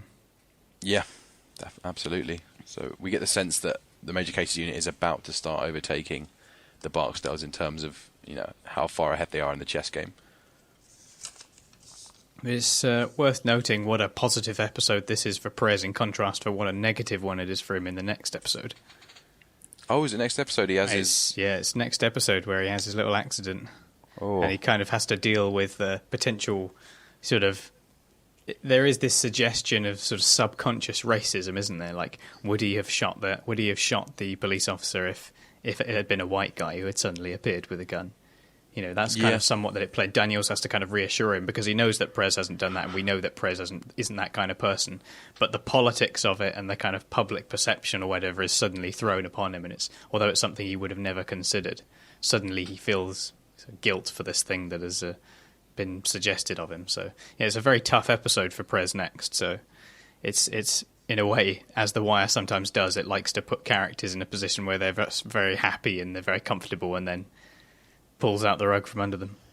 Yeah, I mean, the show certainly makes a point over the last few episodes that Prez has sort of found his niche, and he's very happy where he is, and he's enjoying his job, and obviously he's developing this weird, awkward relationship with technology. But yeah, it is makes it all the more tragic when it comes crashing down for him next time. So yeah, one to brace ourselves for, I guess. And I guess this includes the bit where Jimmy and Kima head off to follow the Bernard's tracks along the I-95. That's right. We get to their very first leg where they're going to these first of the Mondo Marts, and they find that they're not having much luck with the security tapes there. Yep, every week they're written over, and not much foresight. But can you blame them if they're financially a bit tight and they have to drive? Most of them are Mondo Marts, aren't they? So they have to drive for the first one that doesn't have this every week write-over policy. And the first one they find is Baba Johnny's, which is a very interesting, odd scene, actually, when they go into Baba Johnny's. And, it's they're obviously a fair distance from Baltimore once they get here. And they instantly spot, as soon as they walk in, the guy seems to instantly know about Bernard. He's got all the receipts waiting for them. And the Baltimore behaviour is appearing more obvious, perhaps, and out of kilter for the locality of Baba Johnny's, whereas the guy over in the other shops had no idea. And their response did feel a bit unnatural, though, didn't it? It's like they anticipated being asked about it and had a speech prepared, that there was kind of a certain stiltedness to this, which was a bit strange. And there was some really odd humour, right down to McNulty's seek pun, seek and you shall find, which seemed to go down well with the shopkeepers. So... Yeah, well, we haven't actually got to that bit yet. That'll be in the next. Oh, sorry, right. Bit, Yeah, so. That was a bit of a leap ahead. I was going to say also that we get tucked into a small section with McNulty as well, where we have the start of his little bit with Brianna, gets the phone call. So that leads us into where we end up with him meeting with her and obviously having quite an important chat. So we get Landsman giving him a call. Yeah. So that kind of finishes off that section before they start moving out to the other place that you mentioned before, which we will move on to now. Okay. So after a long drive, they reach Virginia, and they find the shop where Bernard bought 8 phones and owners that are helpful, but despite the transaction records, their security tapes are reused every 24 hours. McNulty spots a local patrol car in Dumfries and realises that the local police could help them. McNulty talks with the local sheriff, claiming that Baltimore has gone to hell under an African-American majority rule, under the premise that the sheriff will be more inclined to help him. The sheriff cooperates despite McNulty's feigned racism and shows them that he has asked a businessman across the street to refocus his security camera on the mini-mart because the market has frequent problems with shoplifting. He offers to get them a copy of the tape in the morning, so McNulty and Greggs find a motel and discuss infidelity. So starting off with the scene that you mentioned already, where we have... It is quite a strange scene just in the way that they react, and I don't know, I'm not sure if it's just the performances of the 2 guys in the shop or what exactly, but that other guy sort of who's set further back, he seems to sort of muttering in looking very concerned to himself after McNulty says, "Seek and you shall find." It's just a really odd sort of joke that the Wire wouldn't do, or McNulty wouldn't go for either. It was just, it was a bit strange, and I guess it's because he bought 8 phones. Did he only buy 2 phones at the Mondo Marts? I think this might have been the first shop where he kind of got lazy and bought 8 phones, so perhaps that's why they remembered him. It was almost $1,000 he spent on those phones, and lots of ring-dings as far as the shopkeepers are concerned. I guess if you run a shop of that size, I mean, it's not like a big supermarket or anything, so if someone comes in and buys nearly $1,000 of phones, you'd probably remember that. Yeah, definitely. So, it does make sense, yeah. But I mean, that's got to be one of the largest single transactions that anyone could make in a shop like that. Yeah, it's very true. Must have, they're rubbing their hands with glee after that, I'm sure. Yeah. As we saw. So after that weird scene, we then have another slightly weird scene with McNulty and his awkward racist encounter with the Dumfries County Police. Yeah. Yeah, so... Yeah, he does kind of put his foot in it here, thinking that by sort of pretending to be racist, that he can appeal to the sensibilities of the supposedly bigoted country folk. That's kind of his reasoning, isn't it? That they'll be more sort of socially conservative and thus automatically racist, which is a very kind of strange way of approaching the situation, and we end up with a very silly, rather comedic, sort of not very Wire-esque reveal of seeing the black co-worker, and then she kisses him on the head. So it's like, oh, it takes a step further where they're actually in a relationship. You know, it's like, and McNulty being like, oh, a lot of good ones. Like it's totally absurd, but you know, it is rather funny. He just had no defence for that. Yeah, it's an odd. It's not normally a technique that McNulty goes for. This. One of the few times he restrains himself from saying what he thinks ever on the show, really. Very diplomatic of him, but despite him offending the cop, this is the only time he at least shows some remorse for a bad thing he does, I guess. Like, you don't normally see that very often from McNulty. So I'm not sure I liked it was entirely necessary to have this full spelling out where the local sheriff goes to Kima and is like, oh, he's a bit of an arsehole. I mean, it's kind of funny to see Kima's reaction where she's sort of like pretending not to be, sort of like, and that's absolutely obvious. Obviously, he's a bit of an arsehole. Like, everyone knows that about McNulty, sort of thing. Yeah. But I just feel, I don't think it really added anything. Like, obviously, the guy thought he was a bit of an arsehole. You could tell that from the way that he just looked at him. So I don't think it was entirely necessary to spell that out for us. Yeah, it felt like it was a bit more of a pointed payoff that they wanted to put in there. Sort of thing. Just another laugh out loud moment. Wah. Exactly. Yeah. Just kind of Looney Tunes. Not that Looney Tunes dealt with. Well, I don't know. It depends on which area you're talking about, but I don't think it dealt with much racism. No, I doubt it somehow.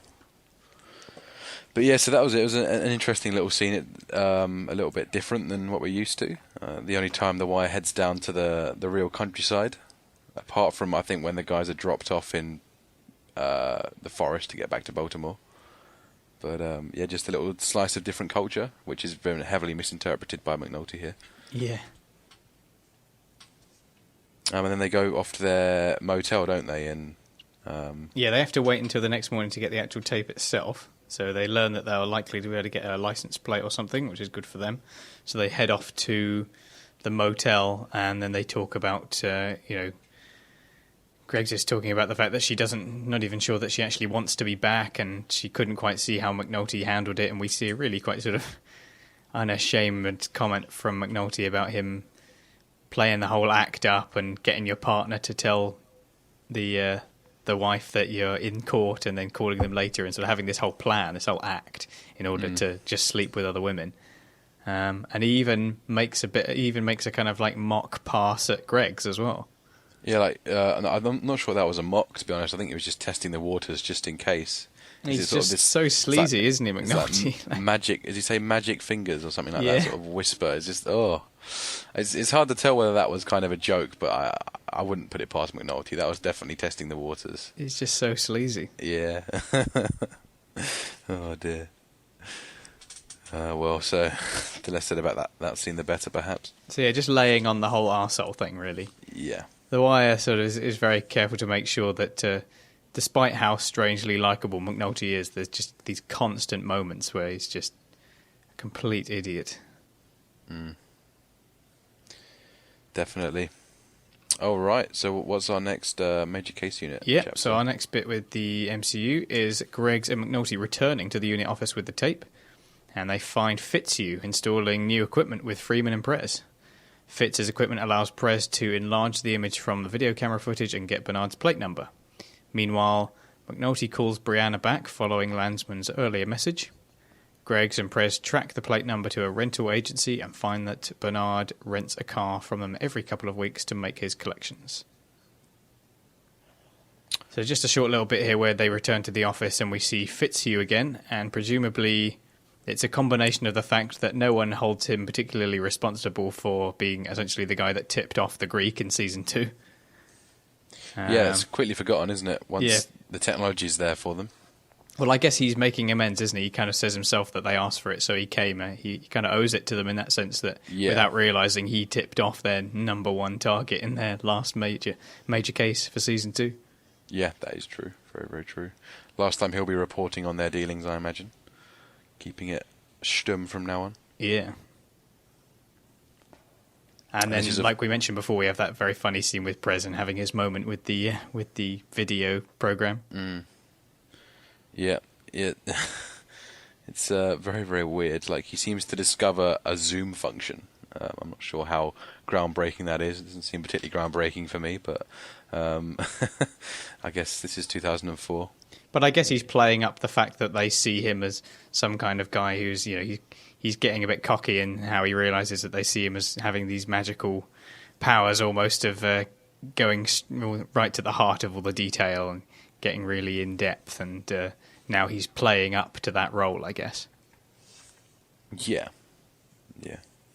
So it's pretty cringy, but very funny, and classic Prez. Yeah, it's Prez kind of living up to his name, as you say.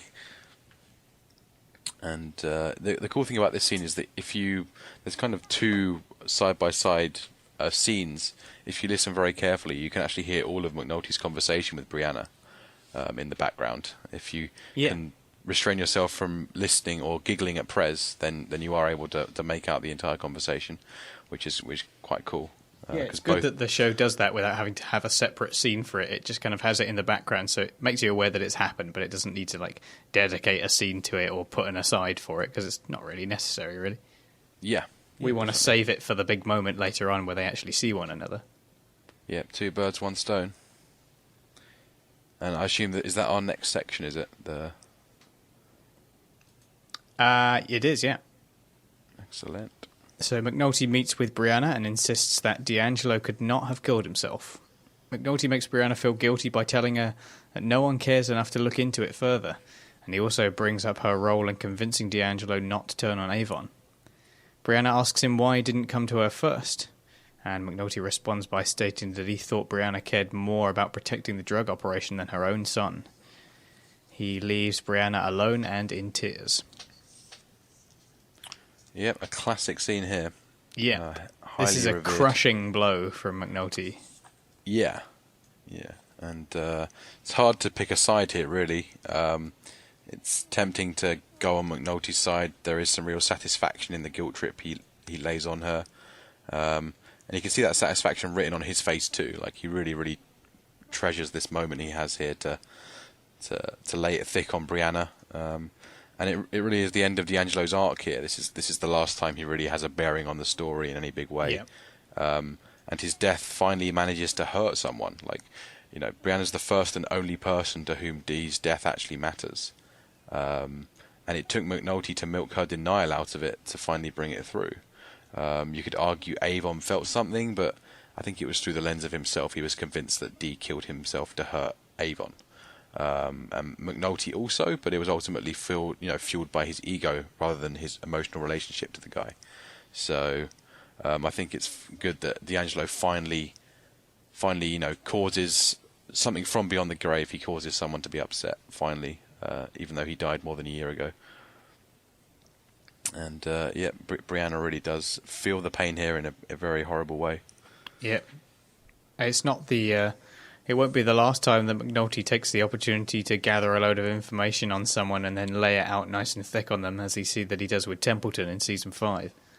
Yeah, he does a very similar thing there, where he just absolutely pounds his facts into them and tells it like it is, and basically leaves them stunned. Leaves them ruined, essentially. So, and he does take a certain satisfaction from it. You're right, and that does make it somewhat difficult to so easily side with McNulty, because in this instance, he's being an arsehole again, but there's a certain justification to his actions, because Brianna has done something pretty terrible here, and she has forsaken her own son for the sake of protecting this business, and that McNulty has been watching very closely, and he himself realises that he didn't want D'Angelo to be in this situation where he was so quickly forgotten after dying, because he realizes what a good person he was at heart.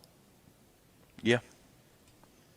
And, he puts the wrong guilt onto her. Let's not forget that D'Angelo was killed. He had no intention of killing himself. And, McNulty's trying to suggest that it was Brianna's intent to make him take the years that caused him to commit suicide. And we see that through various twistings, that really isn't the case. And, the way Brianna's been brought up, the way the Barksdales have been brought up, that's the way it works. I mean, fair enough that the world might view trying to make someone take 20 years in prison is an awful thing to do to someone, but in their community, the way that their family works, it's the way things are done. And, you have to be loyal to Avon. And her point of view made a lot of sense at the time. So it's, as you say, it's very complex here onto who's really in the morally correct zone. Yeah, well, the key is that it was necessary for the survival of that kind of, such a twisted organisation that is based around being incredibly dysfunctional and, just a crime organisation. That's just the way it's got to go in order for it to continue. If you want people to have all of those, if they want to keep on living that lifestyle and they want to keep having that big business with the drugs, then if something like that happens, they have to suddenly lay all these years on someone's head, and it just happened to be D'Angelo. It was either that or they were going to bring the whole thing down, which I'm sure D'Angelo kind of wanted to do, but he didn't, because he wanted them to provide this new life for him, which they couldn't do. Yeah. And as she says, they'd be living off scraps otherwise, so it's clearly just, at this point she feels awfully guilty for it, probably wrongly. McNulty's really milked it out of her, and it's a really nice culmination of D'Angelo's arc, really. So that brings us to the end of the major case unit. Yep. Let's head on to the Barksdale organisation. So Avon and Slim Charles attend Rico's funeral, and Avon plans to get revenge on Marlo. Back in the office, Avon gives Slim a contact even, in social services to find some of Omar's relatives. Slim Charles suggests that splitting their efforts between Omar and Marlo may be a mistake, but Avon reassures him that since he is back, they can handle everything. He tells Slim they cannot get to Marlo directly, so they'll have to get Devon on him. Shamrock visits social services with a bribe and learns that Omar's grandmother still lives at the same house. So Slim takes Sapper and Gerard to stake out the house and tells them to wait for Omar to show up. So this is the showing of Avon trying to fight on two fronts, and where our little Iraq and Afghanistan metaphors start to play a bit of a role. We see Avon presented as almost as if it's meant to be the sort of the American military-industrial complex, this arrogance and belief that they can take on anything and that they can handle these things. That's kind of like this, when people talk about these analogies for 9/11 within Season 3, this is kind of another one of the ones that is often mentioned about Avon as this figure of arrogance of trying to fight on two fronts, which it's not entirely without reason, I think. No, not at all. He's certainly, cut out for this, and it's pretty cool that they made some. Well, not they made some discoveries, but we certainly made some discoveries in these scenes with Devon. We see that the Barksdales have a couple of kind of, I guess, female plants, you could call them, to exploit weaknesses in their enemies, which is a slightly more covert way of doing their business than they're used to, not banging on the corners so much. So it's a very passing comment they make about Devon. I don't think anyone who's watching it for the first time would have really known what they were mentioning. Well, they just say it in passing, don't they? Yeah. Just like, get Devon on it. Get Devon We're going to on have to go through the back way or whatever, I think it's only when you rewatch it you realise really what that means for later on. But it's pretty cool. And we also see that they have this link in the social services, which has never been referred to before. Someone they can bribe to leak confidential info off of their database, and that's how they find Omar's grand's house. I don't know, it feels a little bit like a brushed over shortcut to fast forward Omar back onto Stringer and Avon, but it's certainly feasible. Yeah, it's not. It is introduced very quickly and dismissed very quickly in order to get them into that position. Yeah, And more importantly, to make Stringer vulnerable, because Omar's been so mopey this season that he needs to, at some point, get back onto Stringer and go and shotgun him. Yeah. Yeah, and we kind of see the fact that they're still working with quite a few amateur attitudes. It's, Gerard who just kind of doesn't seem to understand the whole process at all. Yeah. It's amazing that they've even kind of kept hold of him. They must be pretty desperate to keep people on. Yeah, we can see what they're working with here, and that so much of the Barksdale organisation has just been disbanded and disenfranchised, probably partly by Stringer's lack of violence, and probably just by the weak periods they had during season 2. But it's a really different operation that Avon's trying to manage here, and I mean he's still very optimistic about it. He's doing his very best, but I'm sure it's all fueling Avon's anger from different angles. Right, well that's and there's also quickly I'll just mention that there's a bit where is this the bit where Stringer comes in during their meeting and he's just come back from business? I know that's we have that next. Okay, all right, sweet. So Stringer meets with Clay Davis to question him about lack of progress in his development business. Clay Davis tries to divert him by giving him a contract to supply light bulbs. Davis tells Stringer that they'll be operating at a federal level in 3 years, but Stringer tells him that he's ready to run now. Nonetheless, Davis still insists that he needs to work his way up gradually from local to state to federal contracts. Then Stringer checks in with Andy Krawcheck and learns about a rival property developer who has garnered much success from an association with Clay Davis. Stringer goes back to Davis and insists that he move faster in making him money. Davis takes Stringer to meet a contact who arranges federal funding, but he refuses to talk to Stringer. And Davis reassures him that they will do business with the contact nonetheless. Stringer provides him with a briefcase full of cash, and Davis says that they are ready to go. Yeah. So we see Clay Davis has a 3-year plan for rinsing Stringer's wallet, not just a short-term one here. And,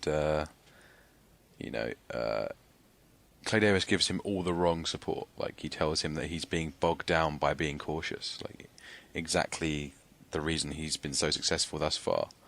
And it's just incredible, really, how wearing a certain uniform makes you kind of invulnerable to doubt. So, for example, you get those people that dress up in fake police uniforms, and everyone all of a sudden is, quite rightly very, cautious and subservient to you. And it feels like just because Clay Davis really walks the walk and talks the talk here, that Stringer's just completely entranced by him and buys everything he says without questioning anything. And we see he's really, really being set up for a fool here.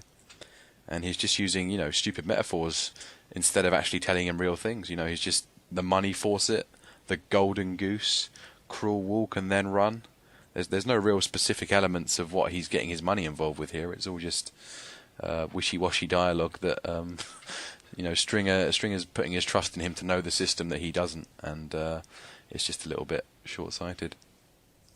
Yeah, well, there's one hell of a long con going on here, as Levy reveals later on to him about Andy Krawcheck and Clay Davis sort of milking him for money, and Stringer, like you say, is very trusting of him here, just handing over briefcases full of money. I'm not sure why he takes him back to, because he takes him back to the funeral home as well, which seems like an interesting place for Clay Davis to go. So. Oh yeah, he does pop in, doesn't he? Yeah, it seems like a strange place for them to meet. Yeah, I don't think Clay Davis would want to stick his neck out like that. Yeah, why would he want to put himself into anywhere near Stringer's operation? Yeah. Yeah, it's very weird. And equally on Stringer's part, you wouldn't want, a well-known city senator or state senator popping down to here if they might possibly find us.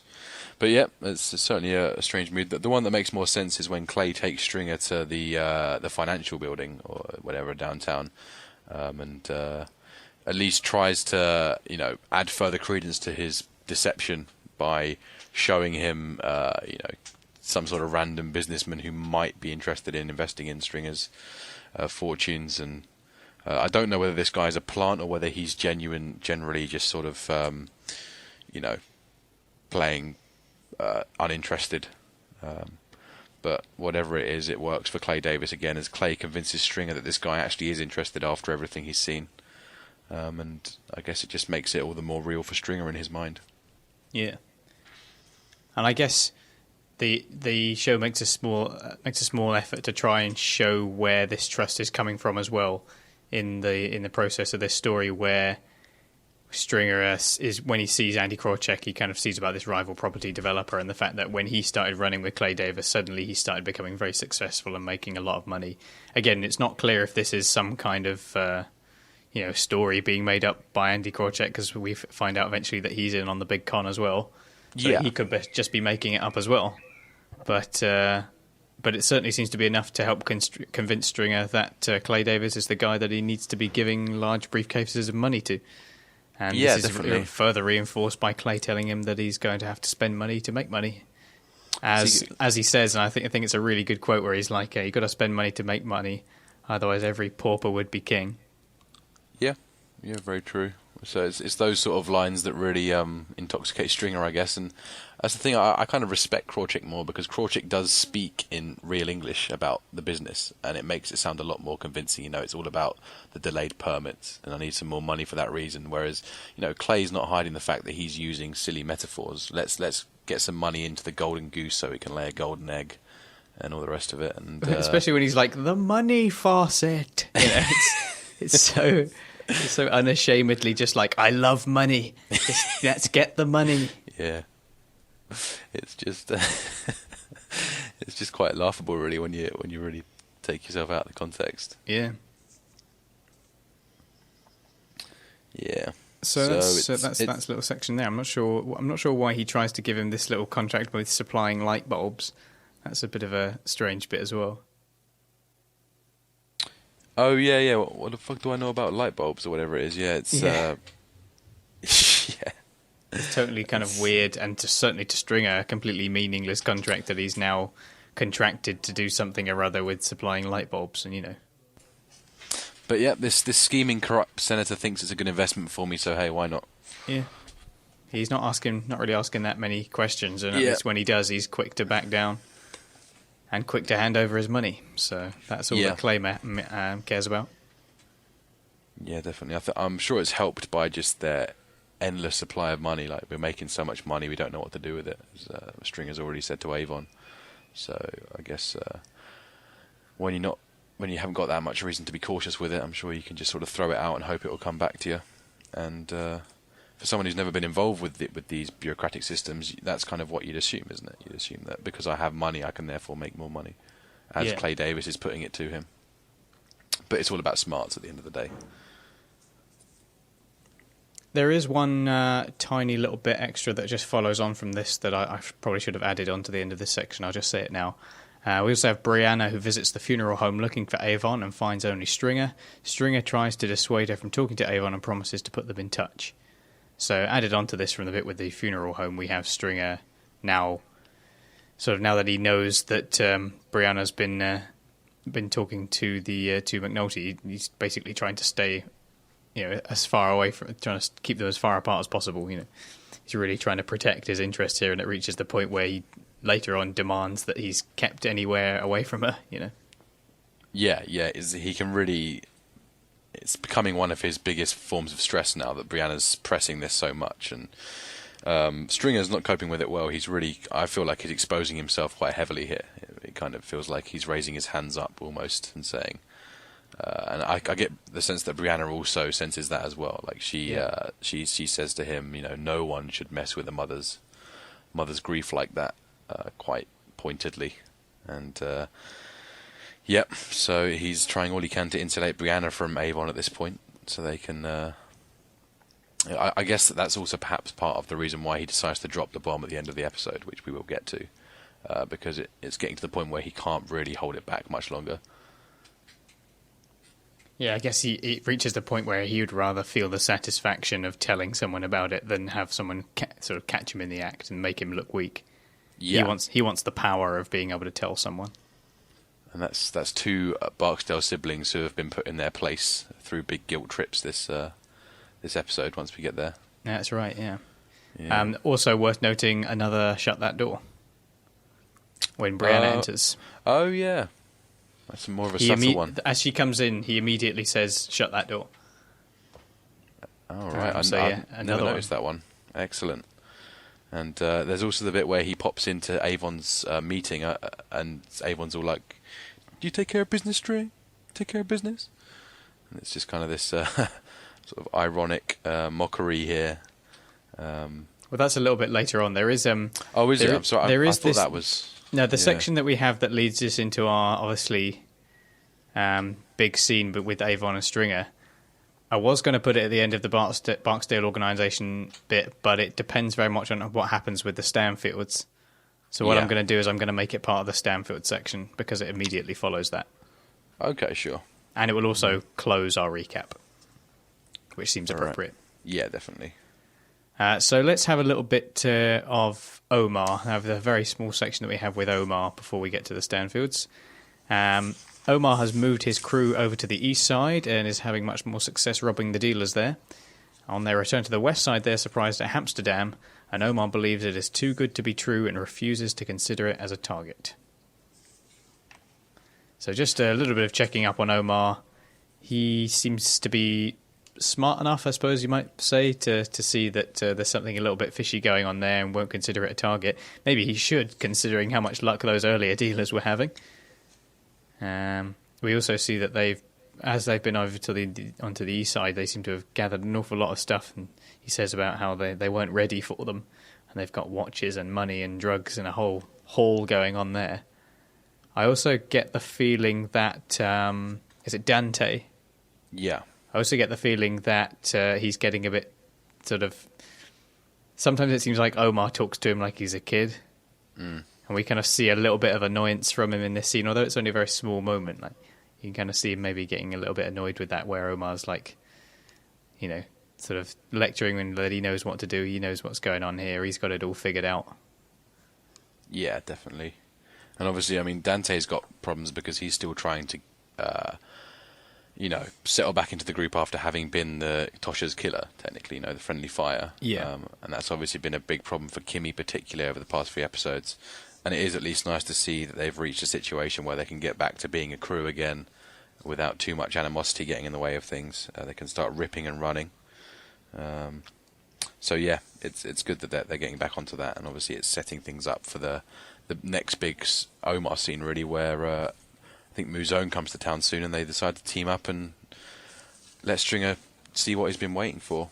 But yeah, it's good here. But we do get the sense that the unit is about to disband. There's sort of all this tension that has been getting in the way of things, and as you mentioned, at a good point with Omar, kind of perhaps being a bit too self-righteous about his own abilities and at the expense of the group. And I like how they observe Hamsterdam from their original 3-seater van that we first saw the original stick-up crew in the first season. Oh, is it? All right, I didn't realise that. I think that's the same white 3-seater van, and obviously in the first season it was Omar and then Brandon and then Bailey. Yeah. And we now see that the unit's a different trio with Dante and Kimmy, and it's certainly a lot more efficient than it was originally. But obviously there's still tensions. I remember in the original trio, the tension was with Bailey being a bit homophobic towards Brandon and Omar and feeling a little bit of an outsider. And this time we've obviously got other things going on. But obviously the difference here is that the first time they're observing how raggedy the whole thing was in the low-rises. And this time they're marvelling at kind of how dangerous Hamsterdam might be as a potential rip-and-run zone. And they're just getting out of there completely. So two very different scopes. Yeah, nice spot. It's a good kind of parallel between how things have come around for the Omar crew. Yeah, definitely. Well, let's move on to our final section then with the Stanfield organisation. So Marlo catches a girl watching him in a club and approaches her. He checks that she's there with friends and declines both drinking and dancing. Instead, they leave the club together and have sex in his car. She persuades him to meet her again the following day, needing to remind him before she goes that her name is Devon. Marlo phones her later to arrange a meeting, but feels suspicious and assigns Chris Partlow to deal with Devon to avoid possible problems in the future. Snoop sits in the restaurant where Marlo had arranged to meet Devon and recognises a Barksdale soldier buying a large quantity of food and taking it to a nearby SUV. Snoop reports into Partlow, and Partlow observes Devon receiving a signal from the car and decides to make their move. He and his crew drive by, and Partlow fires his shotgun into the SUV, wounding Avon in the shoulder and killing one of Avon's soldiers, Tater.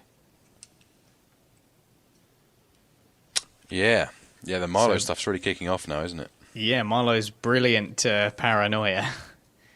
You see what a very tight ship they run indeed. Yeah, definitely. And how absolutely cold and brutal he is. Even around women, he seems sort of like he has no vulnerability. Yeah, it's not a weakness that they can exploit, as Avon assumes. Any guy can be exploited for his women weakness, but not here. And it's just a bit bizarre to see him sat in a private booth with a glass of water, staring into space, with Chris kind of by his side. Is he waiting for a girl? Is he waiting for his kind of sexual sustenance? Yeah, it isn't quite clear what he's doing there. Yeah. Like, Marlo doesn't seem like the kind of guy who just goes to a club. And equally, it's weird how Avon would have been able to set up Devon finding him here. Yeah, which she seems to have been very capable of tracking him. Yeah. So... And, half of why it's so amazing that she tracked him is because Marlo had come here in the first place. I can't see a real motivation for him to come and sit here. Because I know in a later scene he explains how he doesn't really have much of a willingness to drink or to do drugs. It's all about power. So I'm very confident that that's a glass of water he's drinking there. So yeah, but clearly he does get tempted over by the girl. By Devon. And, I'm not sure Devon's being too shy about the fact that she's a deception device. But, clearly she's not fooling Marlo or Chris. Yeah, it's sort of all very sudden, isn't it? To the extent where Marlo doesn't even really remember her name. After they've had sex and she's leaving, he was like, what was it again? Oh, yeah, he's like... yeah. I mean, what? I think even better is when he just throws the condom out the window and says, "That worked for me." Yeah. It's just really robotic and quite kind of scary. Yeah. It's just I remember the line from season 4, "I ain't much one for sentiment." And that just kind of feels like the line that applies here, just apathy to any sort of emotion, and But despite how apathetic he is emotionally, he's very, very, attuned when it comes to, discipline and problems and being just intelligent about not being, set up.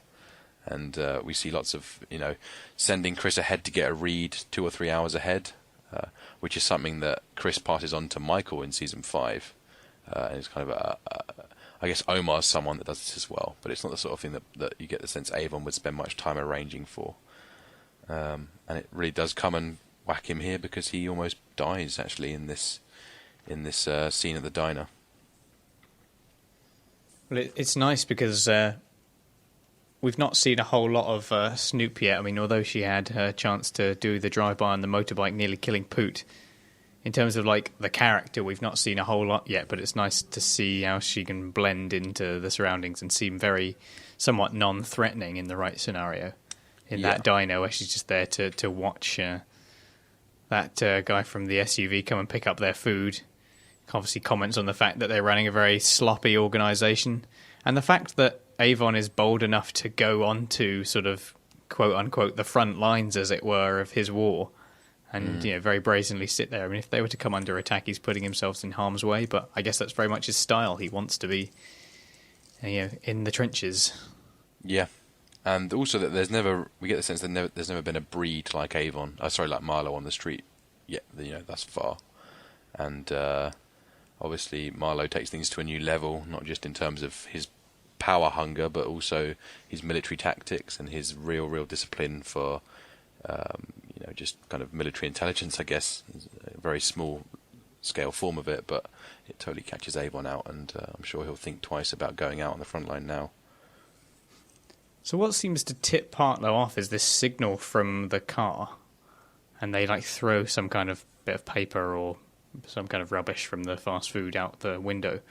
What kind of signal is it that they're trying to send exactly?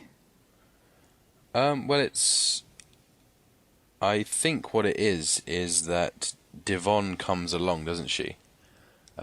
Devon approaches to try and meet Marlo, and then all of a sudden we see the Barksdales prepare to go for the drive-by, and one of the key preparations. You mean the Stanfield people?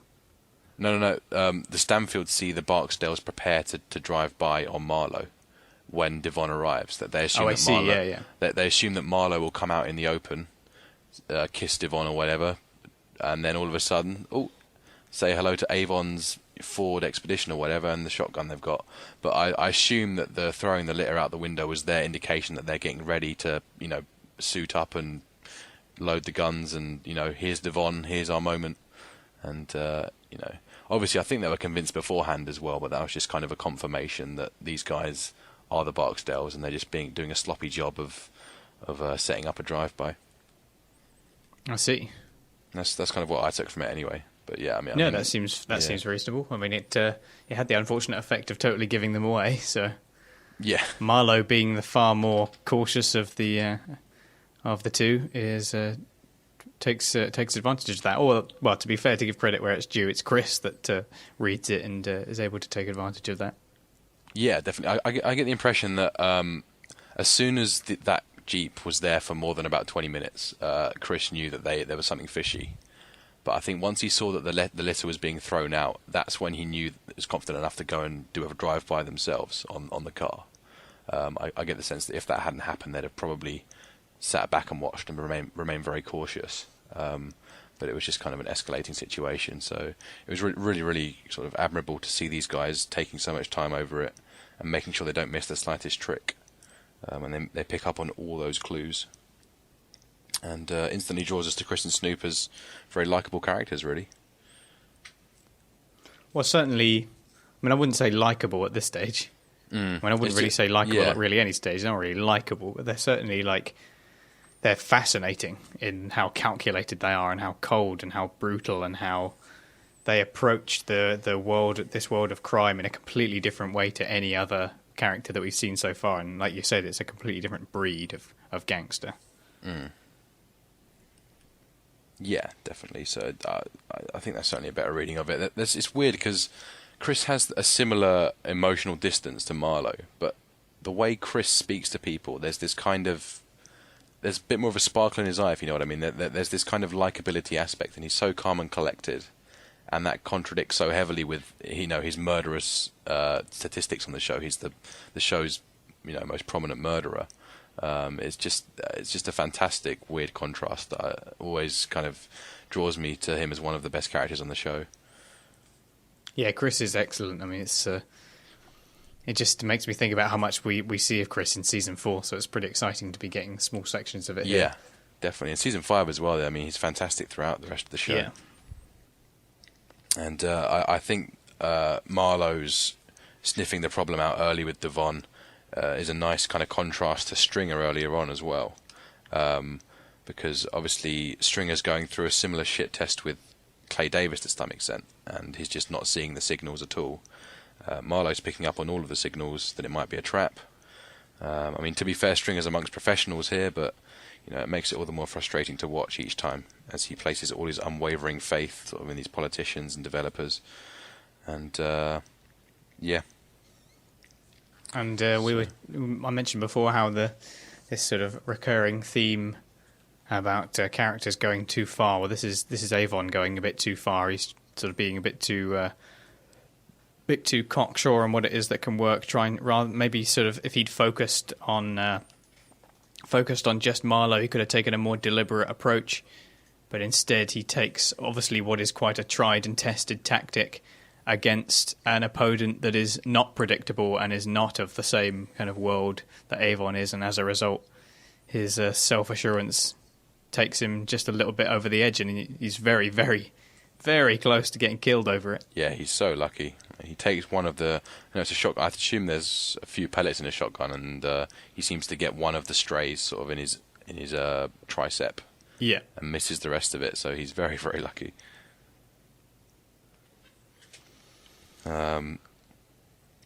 Yeah, so Marlo's certainly done a good job of picking his 2 second-in-commands. Very sort of hand-picked, unlike Gerard and Sapper, perhaps. There's a real contrast. I mean, Gerard himself seems barely qualified to be in charge of a corner, you know?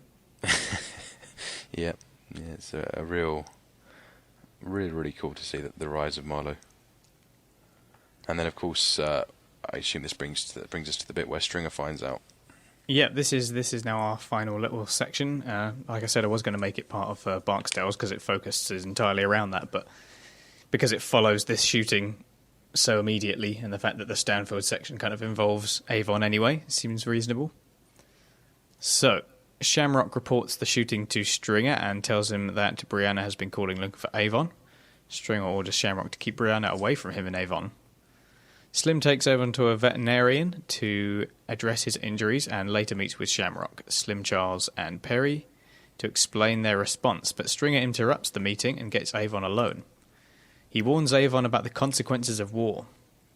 Avon criticises him as being too concerned with money and having lost his hard edge for the street, and warns he may not be smart enough for the business world either.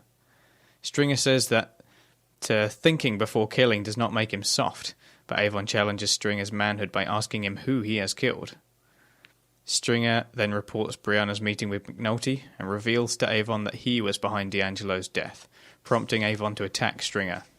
With Avon wounded, he is easily overpowered, and Stringer tells him that he did it to protect him from D'Angelo turning against them. Yeah, mad scene. Just quickly before we go into the main meat of it, there's that scene where Shamrock comes into Stringer's office, and there's, he's like, Avon's been hit, and there's this kind of really exasperated "where" that comes from Stringer, and there's a real ambiguity as to whether that, is he hoping he's dead, or is he hoping that he's alive? And I think there's too much history for them. I think in the heat of the moment he was hoping that he may have gone so that he can run the business himself. But clearly there's a lot of history here between them, and I'm sure that's not what he really wanted. But we know how much he values business over loyalty. So I'm sure that there may be some small part of him that maybe even wished it. Like it means a lot of power falling into his hands.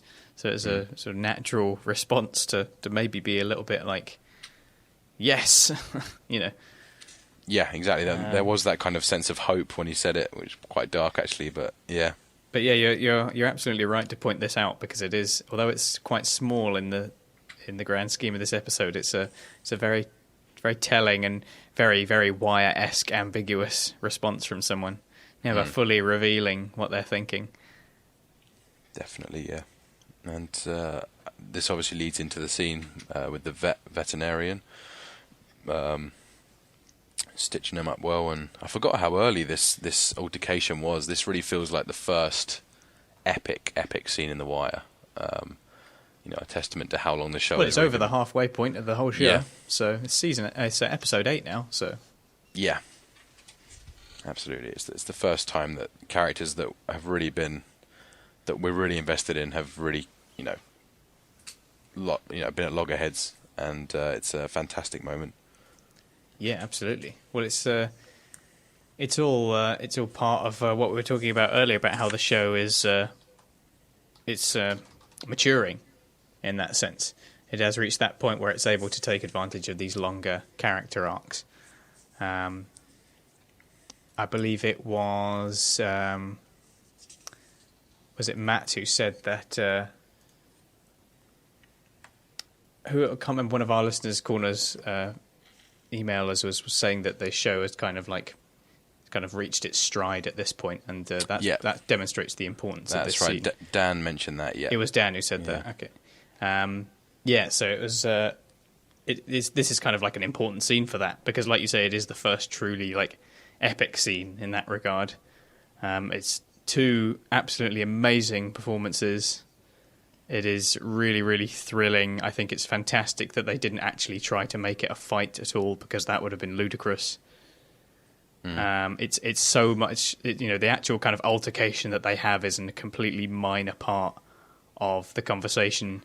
Stringer, as we said before, revels in having the power to be able to tell Avon rather than the weaker side of having Avon find out.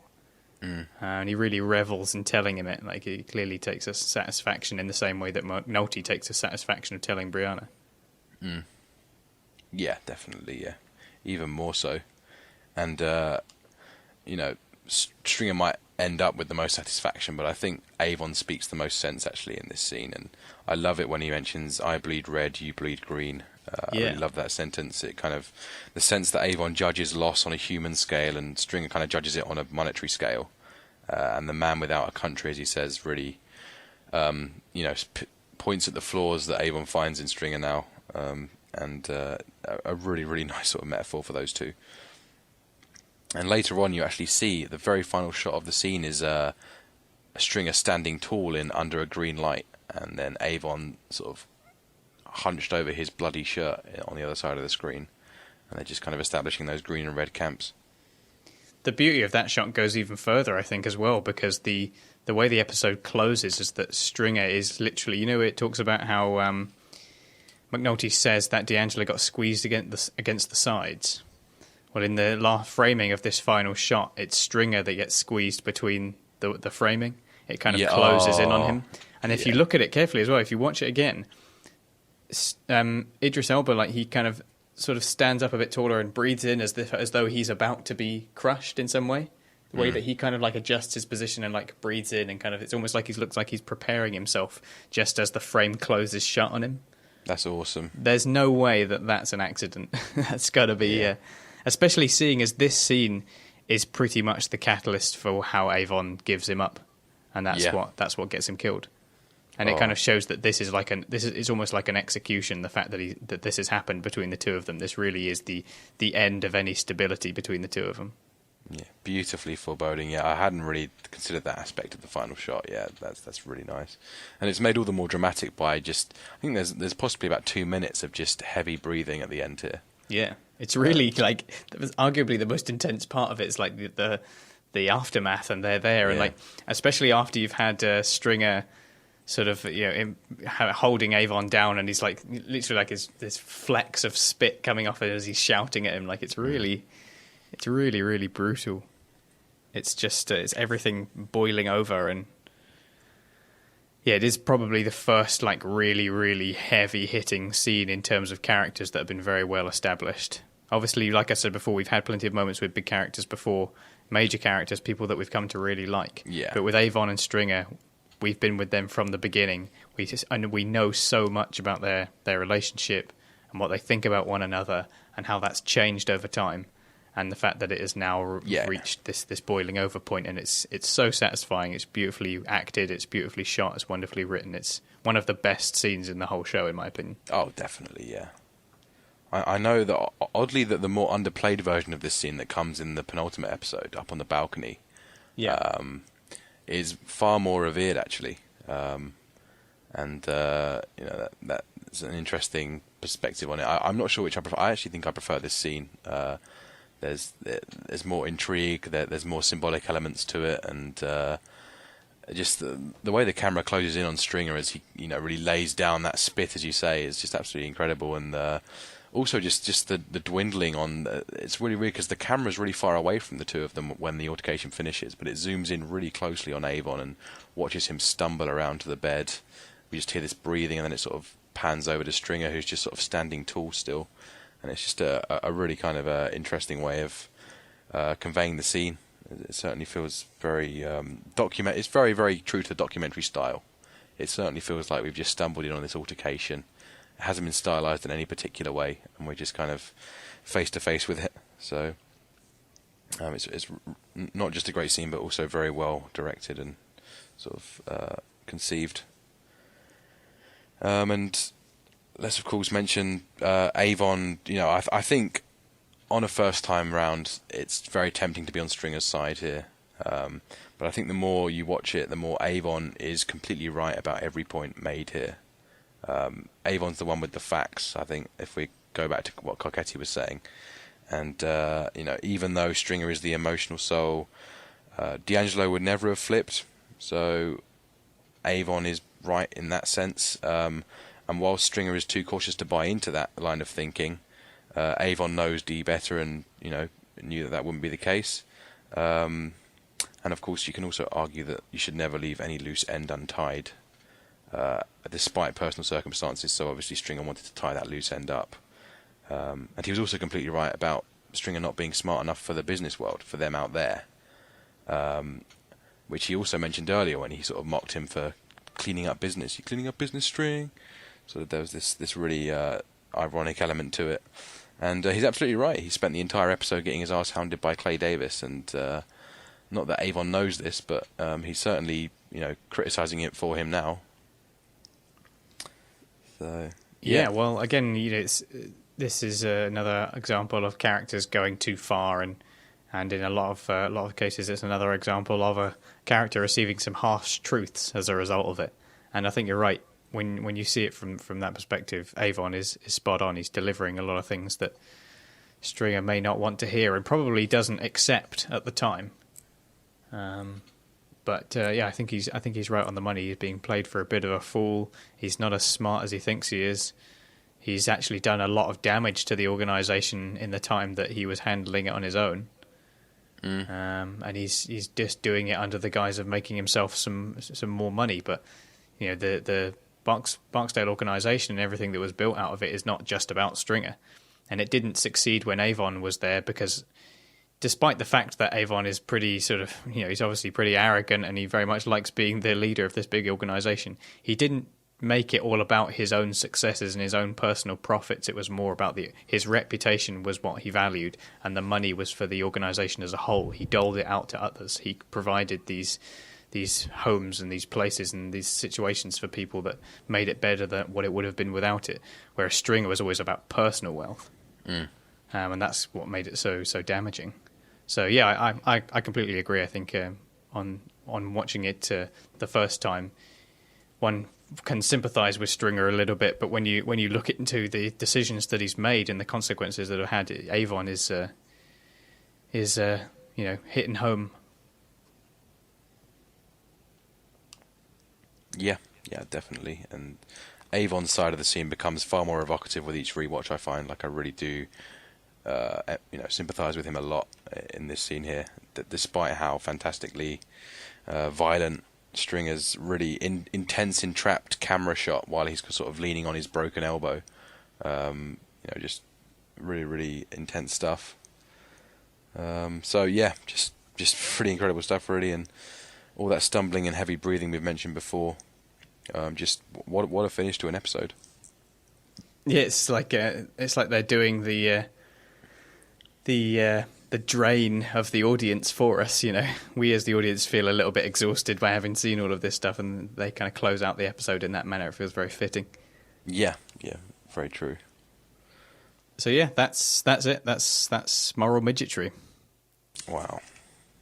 Absolute cracking episode. One of the most important episodes in this season, I think. Yep.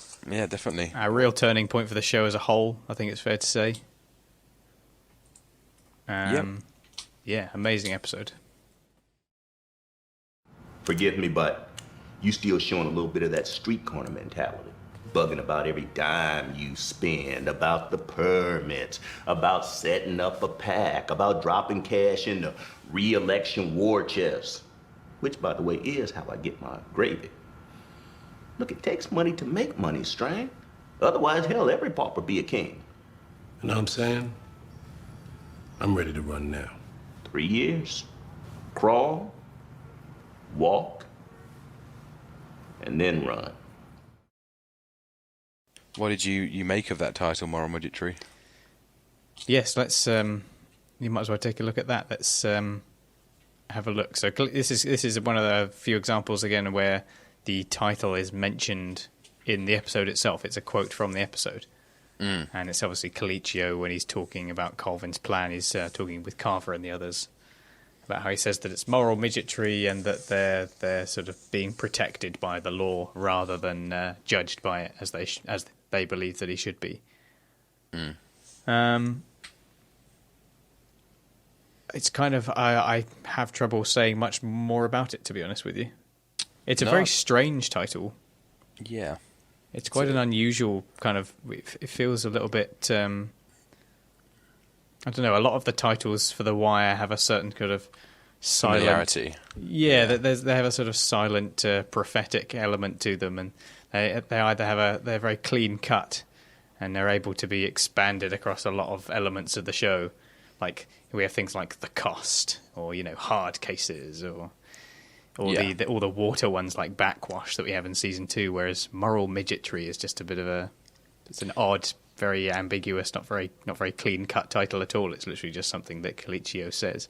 Yeah, it's a bit more esoteric, and obviously you have things like all due respect, which are very well used, phrases, that sort of thing. Everything that's, these are things that are familiar and quite widely applicable. And I guess in the same vein as Amsterdam, it's a bit more focused and specific.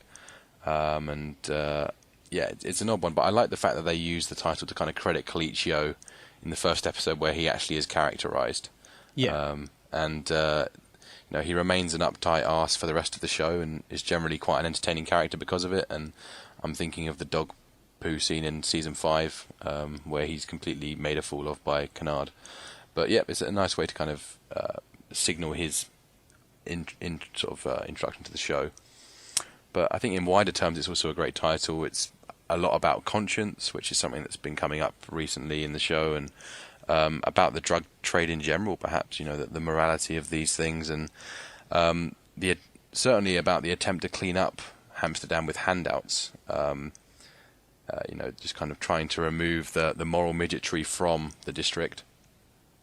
And it can also refer to the denial and truth behind D'Angelo's death, where we see different moral stances taken in the face of D'Angelo, and the way people have dealt with his death. And obviously this doesn't just include McNulty and Brianna, it also includes Stringer and Avon, who have a big altercation about the same person at the end of the episode. So I think that obviously all 4 of them have a different moral outlook on D'Angelo's death, which I like. I guess with D'Angelo, there's also the moral midgetry, if you will, with the fact that it was brushed aside because the whole police system would rather have a suicide than a murder.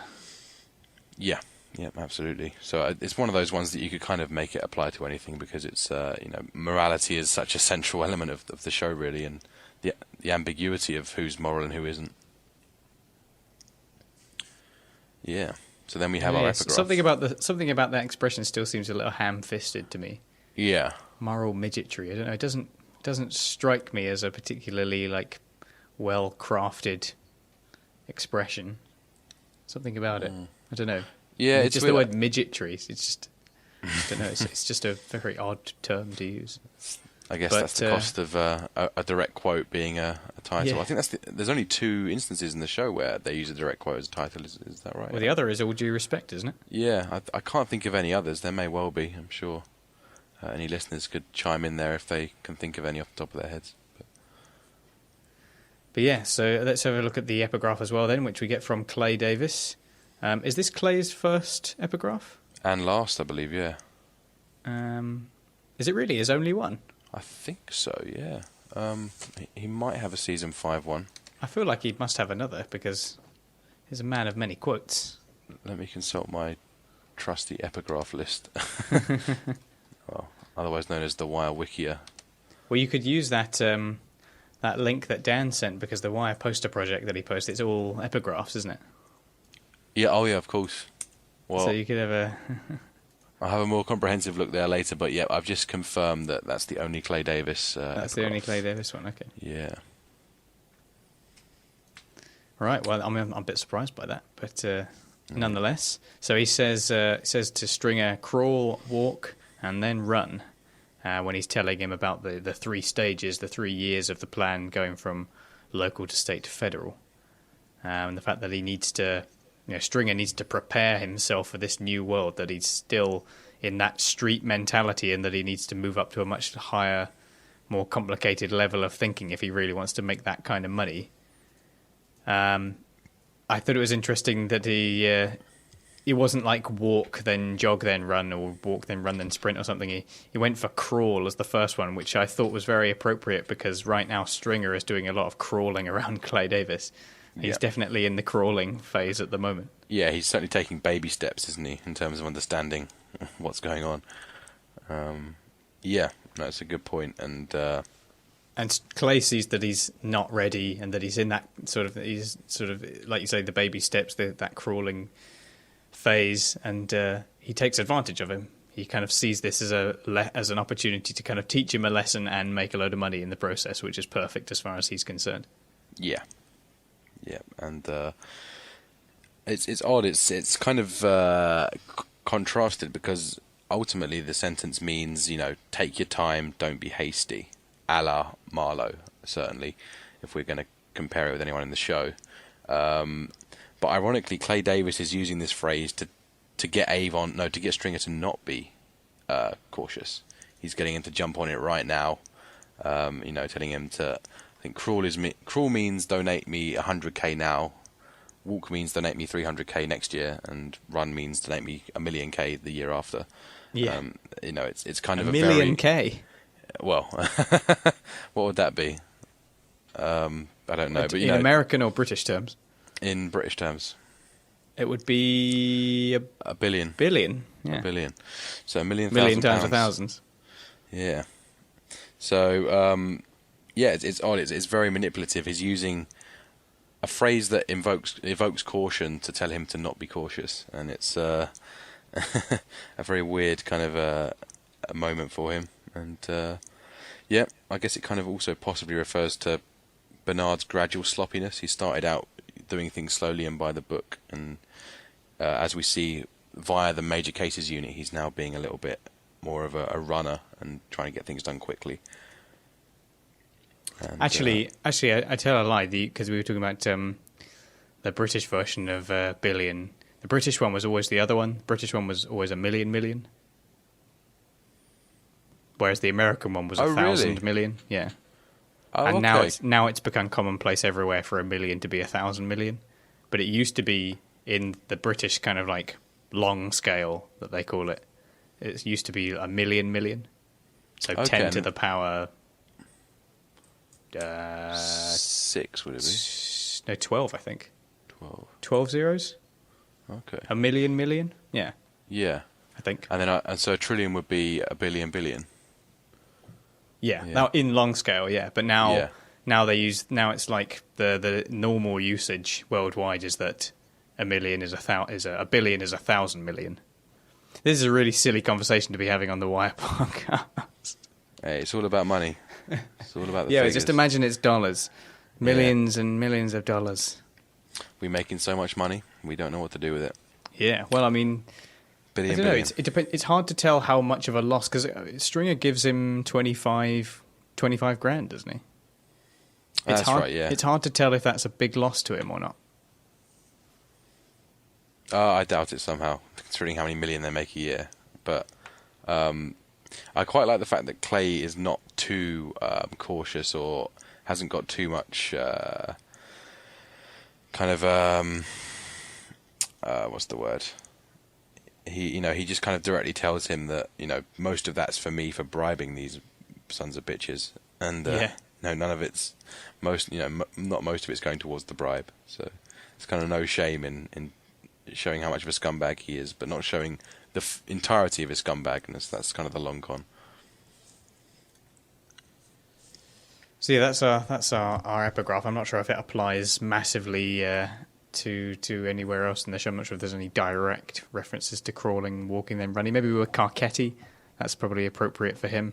He's got to learn to take down those basic political ideas before he can start using the facts that he wants to do, and he makes the mistake of, again, like other characters, going too far and pulling out his ammunition a little bit too early when he's still in that crawling phase.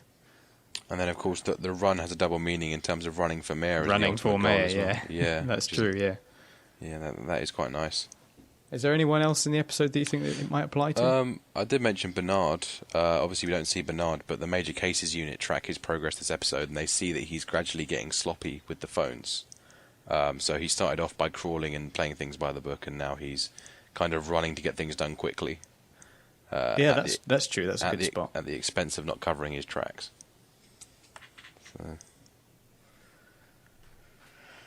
But yeah, I guess that's about it. Then that's. Well, let's quickly do some characters and scenes, and then. Of course, we have characters and scenes. I've totally forgotten about that. Never. Right, yes. I guess it's because it seems, nigh on impossible, but I guess because it's arbitrary in one sense and impossible in the other, I guess. But I don't know, we'll see what you say. Where do you start us off, Toby? Okay, sure. Well, I mean, it's easier than last week. It seems like a foregone thought. conclusion to me. But... Easier than last week. I mean, it's hard to pick one, but there's certainly some really strong people this week. Marlo showed something big, more so than he's done before. Chris Partlow, also really good.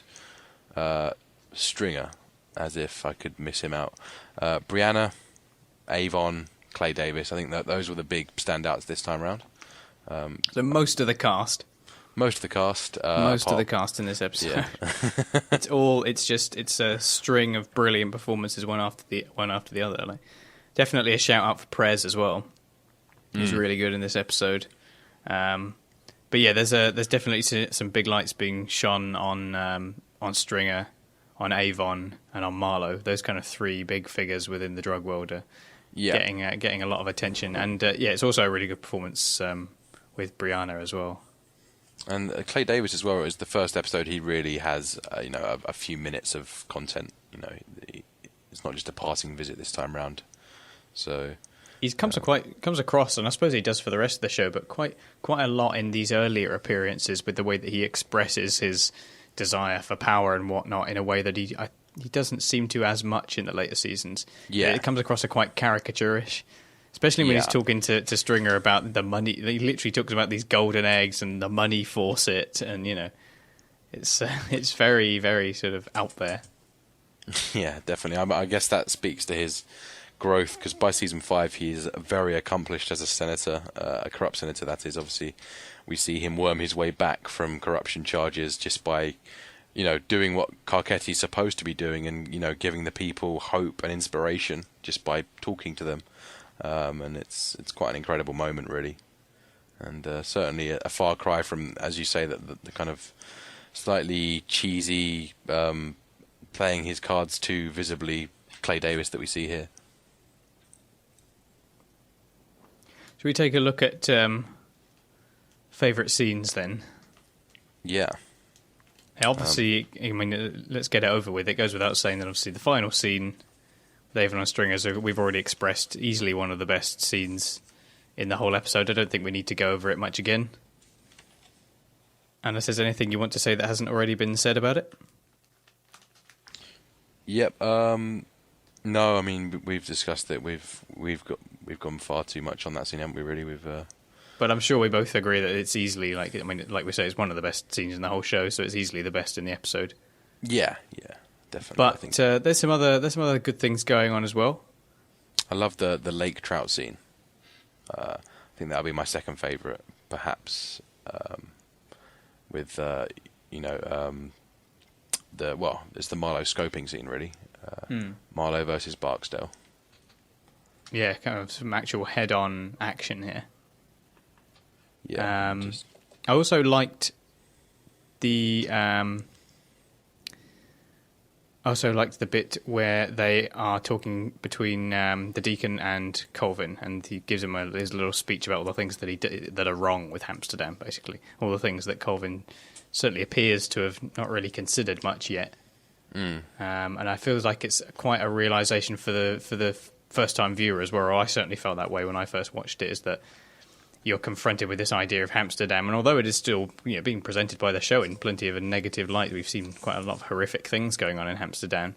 As the viewer, and we're seeing Bunny, and because he's so likeable, we feel very positive and very confident about this big idea and its good intentions. And I feel like the Deacon comes along and does a good job of being quite harsh about it. And although you are right, he is being very harsh about it, I feel like that's done very purposefully and very effectively in that scene. Yeah, I guess he doesn't want to skimp on the fact that this is, a hellhole, despite all the, forward-thinking elements that it does have to it. And being the religious character that he is, I mean, his reaction makes sense. It seems in line with his character. Yeah.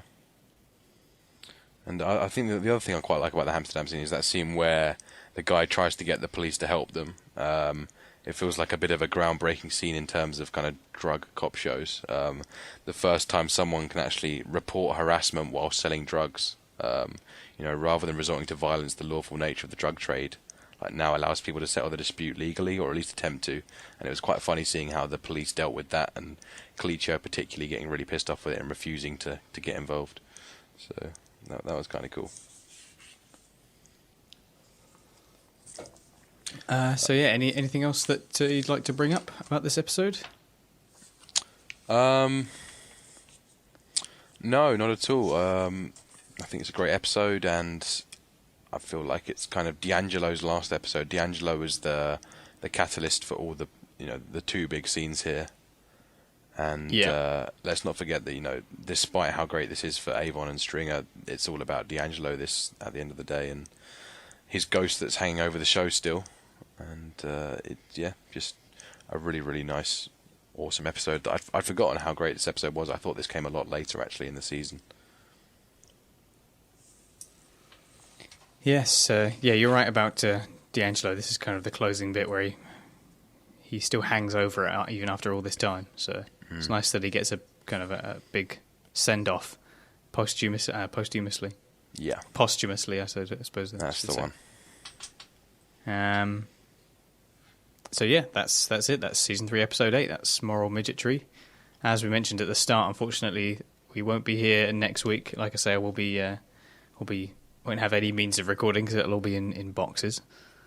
But we will return with a vengeance, if you like, on the 10th.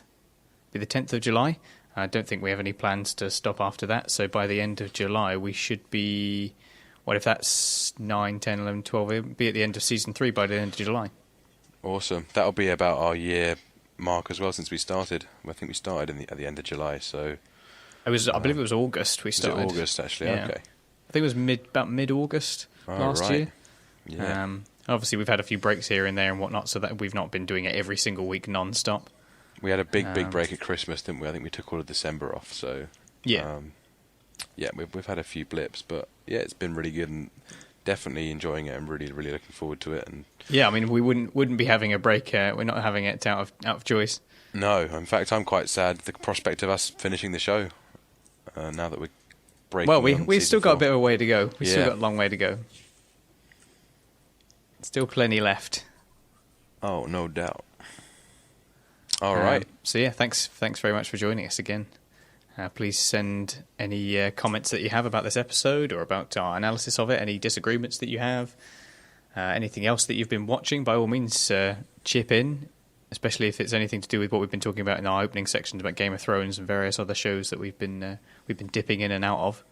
Send us emails to caughtonthewire@gmail.com or the contact page on our website at caughtonthewire.wordpress.com, where you can also download all of the earlier episodes and access the YouTube and see all the other information. We shall see you on July the 10th for the next episode, which is... Slapstick, is it? Yeah. That's right. So yeah, we shall see you then. Thanks very much for joining us. Bye-bye. See you then.